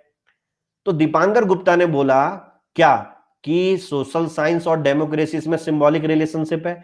और सिंबॉलिक रिलेशनशिप का मतलब क्या होता है? सहजीवी। भैया इन्वायरमेंट में पढ़ते हो सहजीवी, शैवाल और कवक, जिसको लाइकेन बोलते हो। एक को हटा दो तो दूसरा मर जाएगा, ठीक है, और एक है तो दूसरा है। यानी कि दीपांकर गुप्ता क्या कहना चाह रहे हैं? अगर डेमोक्रेसी है तभी क्या है? सामाजिक विज्ञान है। से यस और नो? क्लियर? यानी कि यूरोप में सोशोलॉजी जब एज ए सब्जेक्ट आया 1838 में, उससे पहले फ्रांस की क्रांति आ गई कि नहीं आ गई? और फ्रांस की रिवॉल्यूशन ने क्या करा? फ्रांस को रिपब्लिक बनाया कि नहीं बनाया? और रिपब्लिक के बाद उसने डेमोक्रेटिक क्या करे, उसमें इंग्रेडिएंट जोड़े कि नहीं जोड़े? से यस और नो? तभी तो क्रांति हुई। क्या मेरी बात समझ में आई? कि यूरोप में जब क्रांति हुई तो यूरोप रिपब्लिक बना, लोगों को लोगों के अधिकार बने, डेमोक्रेटिक टाइप की सिस्टम आया, तभी समाजशास्त्र आया, नहीं तो समाजशास्त्र कभी आता ही नहीं। समझ रहे हो? 1789 में फ्रांस की क्रांति हुई और सोशोलॉजी शब्द जो है अगस्त काम्ट ने 1838 में दिया। यानी कि भैया गणतंत्र आ चुका था। क्या मेरी बात से सहमत हो कि नहीं हो? पहला। दूसरा, हम कैसे कह सकते हैं? गल्फ कंट्री, अरब कंट्री और चाइना, इन दोनों में समाजशास्त्र क्यों नहीं आ पाया? पैसों के मामले में पैसा ही पैसा था इनके पास। क्या था? पैसा ही पैसा था। समझ में आया? सब सेट नहीं लिखना, ठीक है, सिंबॉलिक ही लिखना है। क्लियर पाठक जी? ऑप्शनल में छोटे छोटे शब्दों की बहुत बड़ी कीमत है, तो शब्दों को ऐसे वेस्ट नहीं करना है हमें। ठीक है? अरब और चाइना में क्या था? पैसा ही पैसा था। क्या वहां पे समाजशास्त्र आ पाया? नहीं आया ना।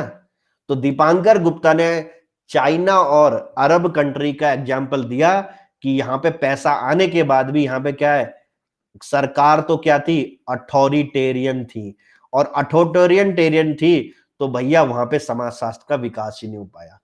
अब मुझे ईमानदारी से बताओ मेरे प्यारे बच्चों, अगर आपका टॉपिक है इमरजेंस ऑफ सोशोलॉजी, तो क्या आप यूरोप यूरोप में समाजशास्त्र का विकास कराओगे, या ये भी लिखोगे कि यूरोप में समाजशास्त्र का विकास इसलिए हुआ कि वहां पे गणतंत्र था, जबकि उसी समय पे चाइना और अरब में ये विकास नहीं हो पाया क्योंकि वहां पे अथॉरिटेरियन गवर्नमेंट थी?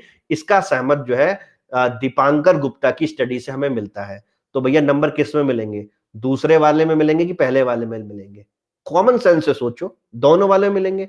और अब मेरे को पूरी किसी भी कोचिंग में, पूरे भारत की किसी कोचिंग में भी, करोल बाग की कोचिंग में भी मुझे दिखा देना ये चीज लिखी हो तो। नहीं दिखा पाओगे, समझ में आया? करोल बाग की कोचिंग के सारे बच्चे जो है पहले वाले बैच में पढ़े थे और इस वाले बैच में भी आएंगे, वो खुद आपको बताएंगे। समझ में आया? तो ऐसी खोजबीन करके जो है 300 प्लस नंबर लगवाने का वादा किया है। ठीक है, तो हमें जो है और चीजें भी लिखनी होंगी वहां पे।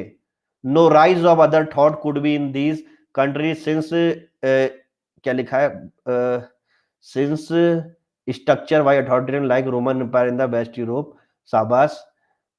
दूसरे में ज्यादा, Alfred Marshall no doubt economy have taken shelter under branch of sociology but it did not. बहुत बढ़िया लिखवाऊंगा वो भी, ठीक है। सब fail in front of one man army.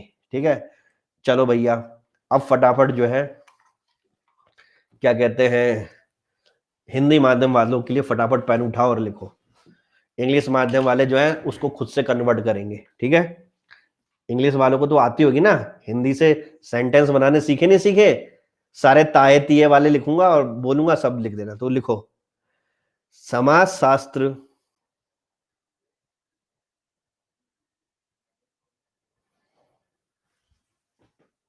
का जनक अगस्त कॉम्ट को माना जाता है। समाज शास्त्र का जनक अगस्त कॉम को माना जाता है।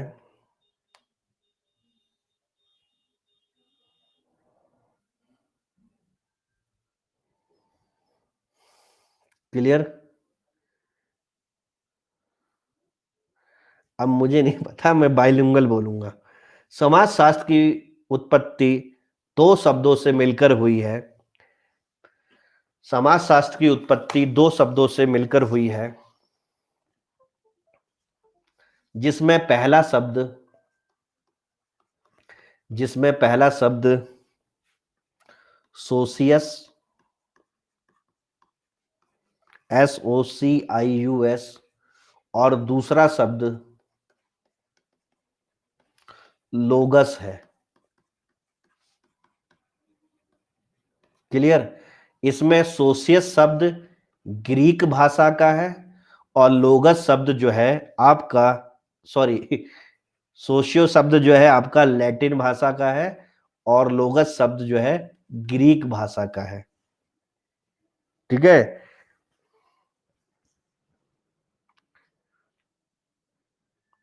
क्लियर?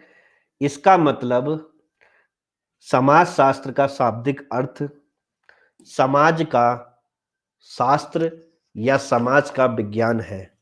इस प्रकार समाज शास्त्र का शाब्दिक अर्थ समाज का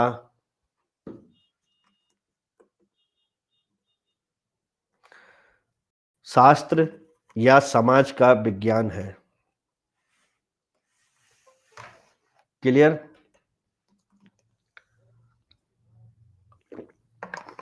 समाज शास्त्र को एक नवीन विज्ञान के रूप में, समाज शास्त्र को एक नवीन विज्ञान के रूप में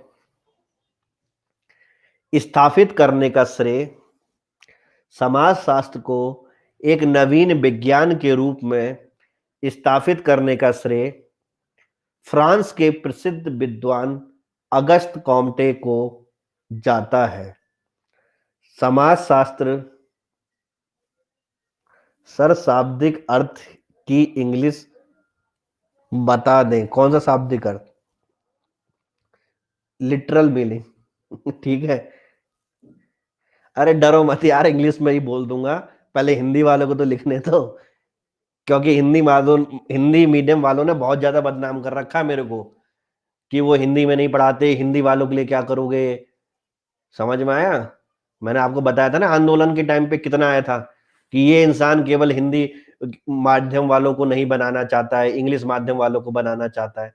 ऐसे ऐसे कमेंट आए थे मेरे लिए, आए थे नहीं आए थे, कि हिंदी माध्यम का आंदोलन होगा तो आप आओगे कि नहीं आओगे इलाहाबाद में? तो भैया मैं आंदोलन में तो नहीं आ पाऊंगा, लेकिन हाँ हिंदी माध्यम वालों को इतना समृद्ध जरूर बना दूंगा कि इस बार हिंदी माध्यम वाले भी क्या करेंगे, रैंक लगाएंगे। ठीक है ना। तो मैं जो है हिंदी माध्यम वालों के लिए क्रांति नहीं कर सकता, लेकिन उनको कॉपी में इतनी क्रांति करवा दूंगा कि भैया वो क्या हो जाए, खुद ही अपनी रैंक लगाने में सक्षम हो जाए। समझ में आ गया? क्लियर? कहां तक पहुंच गए थे? समाजशास्त्र को एक नवीन विज्ञान बनाने का श्रेय फ्रांस के प्रसिद्ध विद्वान अगस्त काम्टे को जाता है और उन्होंने 1838 में इस नवीन शास्त्र को समाज शास्त्र का नाम दिया। क्लियर? अब यहां पे एक चीज समझते हैं, ध्यान दो कि भैया अगस्त कॉम्ट, जो आपके अगस्त कॉम्ट थे, ठीक है, उन्होंने 1838 में सोशियोलॉजी शब्द दिया, लेकिन इससे पहले की भी घटना आपको जानना बहुत जरूरी है, क्योंकि समाजशास्त्र में अगस्त कॉम्ट क्या कहते थे कि सोशियोलॉजी क्या है, एक वैज्ञानिक विधि है, यानी समाजशास्त्र को अध्ययन एक वैज्ञानिक रूप से करना पड़ेगा। आगे वाले लेक्चर में आप देखोगे कि समाजशास्त्र के अंदर दो तरह के क्या है, अलग अलग क्या है, स्कूल ऑफ थॉट है।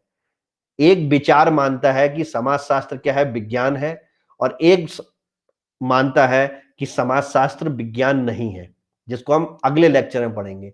तो अगस्त काम्ट जो थे, जो लोग समाजशास्त्र को विज्ञान मानते थे, वो वाले क्या है, पंथ से है। क्या सबको समझ में आया?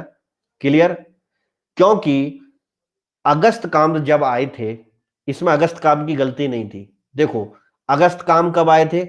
जब फ्रांस की क्रांति हो रही थी, हो चुकी थी। समझ में आया? और फ्रांस की क्रांति ने लोगों को क्या क्या क्या दिया, सोचने का नजरिया दिया, वैज्ञानिक गतिविधि दी। तो उस समय अगर कोई भी समाजशास्त्री विज्ञान की जगह जो है अवैज्ञानिक तरीके से समाजशास्त्र को समझाता, तो कोई उनकी सुनता? कोई सुनता उनकी? नहीं सुनता ना। जब पूरे यूरोप में क्या हो रहे हैं, वैज्ञानिक नारे लग रहे हैं, तो भैया उनको विज्ञान के रूप में ही तो समझाना पड़ेगा। भैया रेनेसां हो गया, इनलाइटमेंट हो गया, फ्रांस की क्रांति हो गई, और तुम कह रहे हो कि विज्ञान नहीं है। तो इनकी भी मजबूरी यही थी। तो इन्होंने जो है समय के अनुसार समझाया, और गलत नहीं समझाया, इन्होंने भी सही समझाया। यानी कि जो लोग समाजशास्त्र को विज्ञान मानते हैं वो भी अपनी जगह सही है, और जो लोग समाजशास्त्र को विज्ञान नहीं मानते हैं वो भी अपनी जगह सही है। दोनों में कोई गलती नहीं है। समझ में आ गया? तो जब इन्होंने विज्ञान की तरह समाजशास्त्र को जो है माना, तो सबसे पहले इन्होंने इस शब्द को दिया था सोशल फिजिक्स। क्या दिया था? Social physics. तो जिसको आप आज सोशोलॉजी के नाम से समझ रहे हो, ये 1838 से पहले किस नाम से जाना जाता था? सोशल फिजिक्स के नाम से जाना जाता था, यानी सामाजिक भौतिकी के नाम से जाना जाता था, हिंदी मीडियम वाली। समझ में आया? यानी अगस्त कॉम्टे ने सबसे पहले जो है सामाजिक भौतिकी ही शब्द दिया था, लेकिन बाद में इन्होंने अपने ही शब्द को चेंज करके क्या कर दिया, 1838 में सोशोलॉजी कर दिया। मजा आया सुनने में? मजा आ रहा नहीं आ रहा है? तो जो सोशोलॉजी आप पढ़ रहे हो, it was originated as a social physics and it has converted in sociology in 1938। Clear है? सबको समझ में आ गया? क्लियर? तो ये बच्चों हमने समाज शास्त्र का उद्गम के बारे में समझा। अब कुछ जो है आपको नाम लिखने पड़ेंगे, तो लिखो। मैक्स वेबर के अनुसार, लिखो, मैक्स वेबर के अनुसार समाजशास्त्र वह विज्ञान है जो सामाजिक क्रिया के व्याख्यात्मक बोध पर, समाजशास्त्र वह विज्ञान है जो सामाजिक क्रिया के व्याख्यात्मक बोध को प्रस्तुत करने का प्रयास करता है। ठीक है? Sociology is a science that describe the, क्या,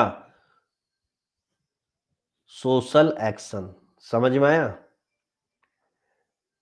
कॉमा लगाओ इसी में, जिससे उसकी प्रक्रिया व प्रभावों की बुद्धि संगत व्याख्या किया जा सके। जिससे उसकी प्रक्रिया और प्रभावों की बुद्धि संगत व्याख्या किया जा सके। अब मैं पूरी जो है बोल देता हूं एक साथ। मैक्स वेबर के अनुसार समाज शास्त्र वह विज्ञान है जो सामाजिक क्रिया की व्याख्यात्मक बोध को प्रस्तुत करने का प्रयास करे, कौमा, जिससे उसकी प्रक्रिया एवं प्रभावों की बुद्धि संगत व्याख्या की जा सके। क्लियर? कोई दिक्कत यहां तक किसी बच्चे को, कोई परेशानी किसी को भी? ठीक है, तो ये हो गई भैया आज की क्लास। आज हमने क्या पढ़ा? Emergence of sociology. कल हम पढ़ेंगे इसका नेचर एंड स्कोप। एक एक यूनिट पढ़ाऊंगा, ठीक है? आप क्रॉस चेक कर सकते हो अपने सिलेबस में। हर कोई बच्चा उत्तर प्रदेश पीसीएस का गूगल के माध्यम से क्या करे, सिलेबस डाउनलोड कर ले, ठीक है? क्योंकि जैसे जैसे सिलेबस चलता जाएगा वैसे वैसे क्या करते रहोगे आप अपनी कॉपी में, सिलेबस को डाउनलोड करके प्रिंट आउट कर लो, ठीक है? और एक क्या लो, येलो वाला पेन, जो जिसको क्या बोलते हैं, हाइलाइटर बोलते हैं ना। जैसे मान लो ये यूनिट लिखी है, ये शब्द होगा तो उसको हाईलाइट कर दिया फटाफट, जिससे क्या क्या छूटा है आपको पता चल जाएगा। लास्ट लाइन क्या है? जिससे उसकी प्रक्रिया व प्रभावों की बुद्धि संगत व्याख्या किया जा सके, ठीक है? यार वेवर की इंग्लिश में कन्वर्ट कर लो ना यार अनमोल भाई, ठीक है?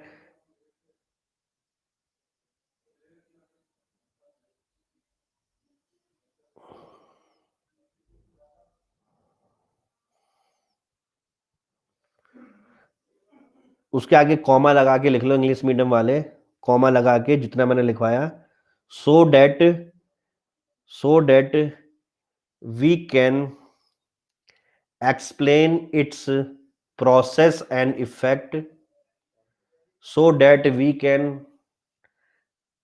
Explain its process and effect in ए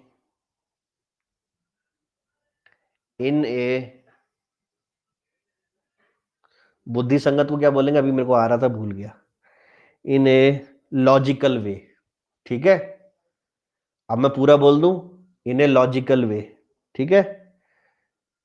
पूरा बोलता हूं, समाज शास्त्र, sociology is a science that try to explain, पूरा एक साथ बोल रहा हूं, sociology is a science that try to explain social action, comma,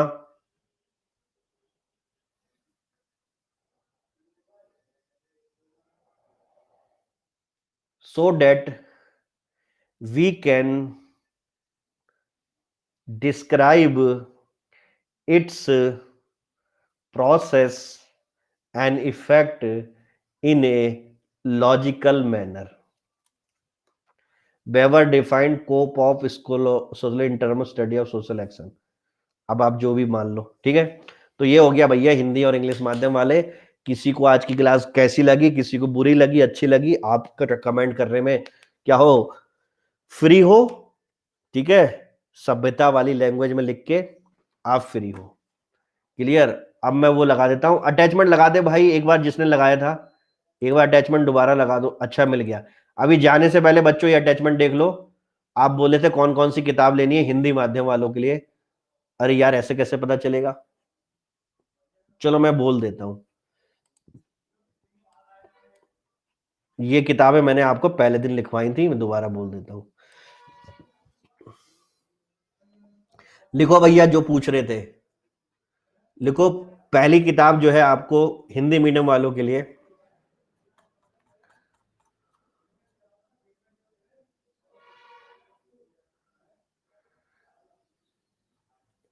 प्रमुख समाज शास्त्री विचारक, ठीक है? ये लेनी है आपको दोषी और पीसी जैन की, दोषी और पीसी जैन की। दूसरी किताब है भारतीय परंपरा का आधुनिकीकरण, योगेंद्र सिंह की लेनी है। तीसरी है सामाजिक स्तरीकरण, के एल शर्मा की लेनी है। चौथी है भारत में जाति एवं प्रजाति, जीएस घुरिये की लेनी है। फिर लेनी है समाजशास्त्र, जीके अग्रवाल की, रिसर्च मेथोडोलॉजी के लिए, ग्रेजुएशन लेवल की। ये जो समाजशास्त्र पढ़ाया जाता है यूनिवर्सिटी में, तो वहां पे लाइब्रेरी में मिल जाएगी, वो वाली किताब है, ठीक है? और लास्ट किताब है यूनिफाइड, जिसको हर कोई बुरा बनाता है, मैं इस किताब को अच्छा बनाता हूं, क्योंकि ये बीए लेवल की किताब है और ये आपका बेस बनाएगी। इसके राइटर हैं रविंद्रनाथ मुखर्जी, बरेली कॉलेज से रिलेटेड है, और इनके साथ के जो भरत अग्रवाल हैं दूसरे राइटर, वो अमरोहा कॉलेज से रिलेटेड है। सबको समझ में आ गया? क्लियर? तो ये आप जो है, ये अभी नोट्स डाउनलोड करोगे तो उसके संग ये भी चले जाएगी। अब सारी बुक लेनी नहीं, ये हिंदी मीडियम वालों के लिए, ठीक है ना? सारी बुक ले लो, धीरे धीरे करके ले लो। तो जैसे अभी जो चल रहा है हमारा टॉपिक, वो इनमें से किसी बुक में नहीं मिलेगा, ठीक है ना? तो जब मैं विचारक पढ़ाऊंगा, तो विचारक हमारे अगले महीने आएंगे, तो विचारक वाली किताब अगले महीने ऑर्डर करना। क्लियर? भारतीय परंपरा अधिकरण, ये मैं पेपर 2 में पढ़ाऊंगा, ये तब ऑर्डर करना। सामाजिक स्तरीकरण केएल शर्मा, ये क्या करना है आपको, 15 दिन बाद में टॉपिक पढ़ाऊंगा तो ऑर्डर करनी है। भारत में जाति और प्रजाति, ये तो कभी भी ऑर्डर कर लो, बहुत अच्छी किताब है, ठीक है, क्योंकि ये हमेशा काम आएगी। फिर आया समाजशास्त्र जीके अग्रवाल, इसको तुरंत कर लो, क्योंकि 3-4 दिन बाद यही लेक्चर आने वाला है, रिसर्च मेथोडोलॉजी वाला, ठीक है ना? इसको कर लो और यूनिफाइड कर लो। तो मेरे ख्याल से अगर आपको इमीडिएटली करनी है ऑर्डर, तो भैया जीके अग्रवाल करो, समाजशास्त्र की, और ये वाली करो यूनिफाइड वाली। क्लियर? बाकी जो है मैं जब बताऊंगा तभी करेंगे। नीचे की 2 किताबें सस्ती सस्ती हैं, ये सब BA first year, second year, third year में पढ़ाई जाती हैं, वहीं से मैं आपका बेस बनाना चाहता हूं। सबको समझ में आ गया? फर्स्ट टाइम पढ़ा है सब्जेक्ट, बहुत अच्छे समझ में आ रहा है, थैंक यू वेरी मच। तो लोगों को भी बताओ, लोगों को भी जोड़ो। मैं ये नहीं कह रहा कि बच्चों को मत बच्चों को बढ़ाओ, लेकिन जो प्रॉपर सब्सक्रिप्शन लेके आए, समझ में आया, जिससे सबका फायदा हो। Sir previous year solve paper लेने हैं, and sir essence of sociology है, एक बुक नितिन सांगवान की यूपीएससी सेलेक्टेड है, लेनी है इंग्लिश मीडियम। वो इंग्लिश मीडियम वाले ले सकते हैं, हिंदी मीडियम वाले नहीं लेंगे। हिंदी मीडियम वालों का इतने में ही मैं 300 प्लस नंबर लगवा दूंगा, टेंशन मत लो। इंग्लिश मीडियम वाले तो भैया नोट से ही पढ़ लो। आप क्या सांगवान पढ़ोगे, क्या हरलंबस पढ़ोगे? उन सबके पापा से मैंने पढ़ा रखा है आपको। Sir my friend has taken admission with your code, thank you very much Meenakshi ji. अब फ्रेंड के फ्रेंड को बोलना, एक एक आदमी 10-10 लोगों को जोड़ो और सोशियोलॉजी के ऑप्शन को और ज्यादा बनाओ, कि पूरे उत्तर प्रदेश में सबको हिला दें कि सोशियोलॉजी अगर पढ़नी है तो एक ही है, क्या घर, वो है क्या, अन अकेडमी। समझ में आ गया? सर मैं लेट हो गया था, नेट इशू था, कोई दिक्कत की बात नहीं, पहली क्लास थी, इंजॉयफुल क्लास थी। हिंदी माध्यम वालों को बहुत ज्यादा वेटेज दिया गया, और यही वेटेज लास्ट तक दिया जाएगा, डरने की बात नहीं है, ठीक है? सर जरूरी है बुक लेना, अब मैं तुम्हें नहीं बताऊंगा, तुम्हारा तो घर पे जो है राइटरों को भिजवा देता हूं, अगर इनमें से कोई जिंदा होगा तो वो अनुपम के घर पे भिजवा देता हूं, वहीं जाके पढ़ा देंगे तुम्हें, है? Thank you very much, thank you very much. चलो बच्चों, मिलते हैं कल की क्लास में। सर इंग्लिश, इनकी इंग्लिश वाली बुक लेनी है? नहीं, ये केवल हिंदी माध्यम वालों के लिए है। इंग्लिश माध्यम वाला कोई भी किताब लेने की कोशिश ना करे, समझ में आया? इंग्लिश मीडियम वाला कोई भी इनमें से किताब लेने की कोशिश ना करे, समझ में आएगी नहीं हिंदी, दिमाग खराब हो जाएगा, ठीक है ना? इंग्लिश मीडियम वालों को तो कुछ करने की जरूरत नहीं है, नोट्स बता पढ़ा तो रहा हूं यार मैं, बेफालतू में डर रहे हो। हिंदी माध्यम वालों को बता दिया। पीडीएफ कब आएगी वर्मा जी? जैसी जो है, अब वैसे मैंने पीडीएफ में आज लिखा ही क्या है, जो भी लिखा है 1 घंटे बाद क्लास की पीडीएफ बन जाती है। आप दोबारा से क्लास में जाना, पीडीएफ का आइकन दिखेगा, उस पर क्लिक करना, वो पूछेगा विद एनोटेशन विदाउट एनोटेशन, तो आपको विद एनोटेशन करनी है। तो जितना ही मैंने लिखा है, लोगस वोगस, ये सब आपके में आ जाएगा। क्लियर? सर मेरा कमेंट, पुष्पेंद्र भाई कमेंट बोल तो दिया, तुम्हारा नितिन सांगवान वाला ही तो कमेंट था तुम्हारा। सॉल्व पेपर ना ले सर, कोई कुछ लेने की जरूरत नहीं है, पहले हम पढ़ा लें, और फिर देखना सॉल्व पेपर को देख के रो जाओगे कि यार इसने इतना गंदा आंसर लिखा हुआ है। आप लोगों की गलती क्या होती है, वो यूनिक के सॉल्व पेपर आते हैं, उसी को आप छाप देते हो पेपर में। एक बार मैं पढ़ा दूं सोशियोलॉजी का उद्गम, ठीक है, फिर आप अपने आंसर राइटिंग लिखना, फिर दुनिया भर के जो है सो कॉल्ड जो है अनसॉल्व और सॉल्व से मिला लेना। आप खुद बोलोगे यार इसने तो बहुत गंदे लेवल का लिखा हुआ है, क्योंकि इस बार आपको ज्ञान की क्या है, पराकाष्ठा मिलने वाली है सोशियोलॉजी ऑप्शनल में। बस ये रखना कि मेरा दिमाग हिलने मत देना, तमीज से रहना, क्लास में डिसिप्लिन से रहना, तो भैया बहुत जल्दी काम हो जाएगा।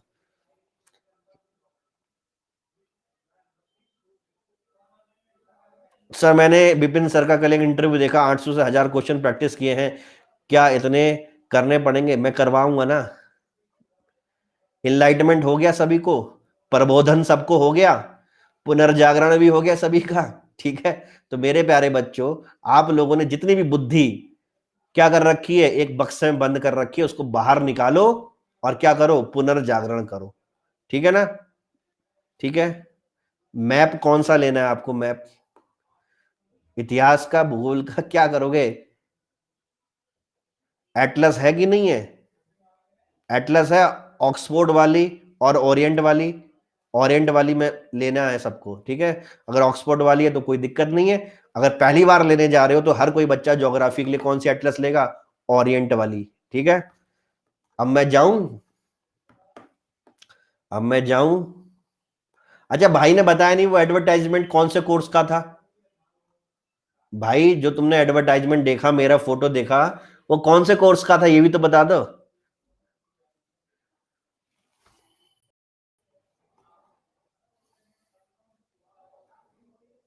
Thank you, thank you, bye tata, bye bye bye, tata tata tata. अरे अन अकेडमी का था तो उसमें कोर्स का नाम भी लिखा होगा ना, अगर मैं हूंगा तो। सोशोलॉजी का एडवर्टाइजमेंट हो रहा है कि नहीं हो रहा, मैं ये पूछ रहा हूँ। सोशोलॉजी का था कि इंडियन पॉलिटी का था, क्या था? या मेरा था नहीं, किसी और का था? चलो कोई बात नहीं, तुम्हें ज्ञान की प्राप्ति अभी हुई नहीं है, समय आने पे ज्ञान की क्रांति होगी। मजा आ गया? ठीक है। तो कम से कम लोगों को जोड़ो और सोशोलॉजी ऑप्शन के लिए यहाँ पे लेके आओ। और मेरा रेफरल कोड क्या है? मुकेश कुमार सिंह का रेफरल कोड MKS लाइव है। ठीक है ना? और उसी को जोड़ो की कोशिश करो। 12 महीने और 24 महीने। कल एक बच्चा 1 महीने के लिए आया, आप में से कोई नहीं 1 महीने के लिए जो आया हो? मुझे लग रहा है 1 महीने का जो बच्चा आया होगा वो इसलिए आया होगा कि सोशोलॉजी पढ़ ले। भैया सोशोलॉजी 1 महीने में केवल 4 यूनिट हो पाएंगी। क्या 4 यूनिट से आपका काम हो जाएगा? तो इससे अच्छा जुड़ते ही नहीं। इससे अच्छा क्या करते, थोड़ा और पैसा इकट्ठा कर लेते, 12 महीने के लिए जुड़ जाते। अब 1 महीने के लिए जुड़ना मुझे तो समझ में नहीं आता, ऐसा क्यों करते हो? ठीक है। हाँ चलो भैया, thank you very much. MKS live जिंदाबाद, सोशोलॉजी जिंदाबाद।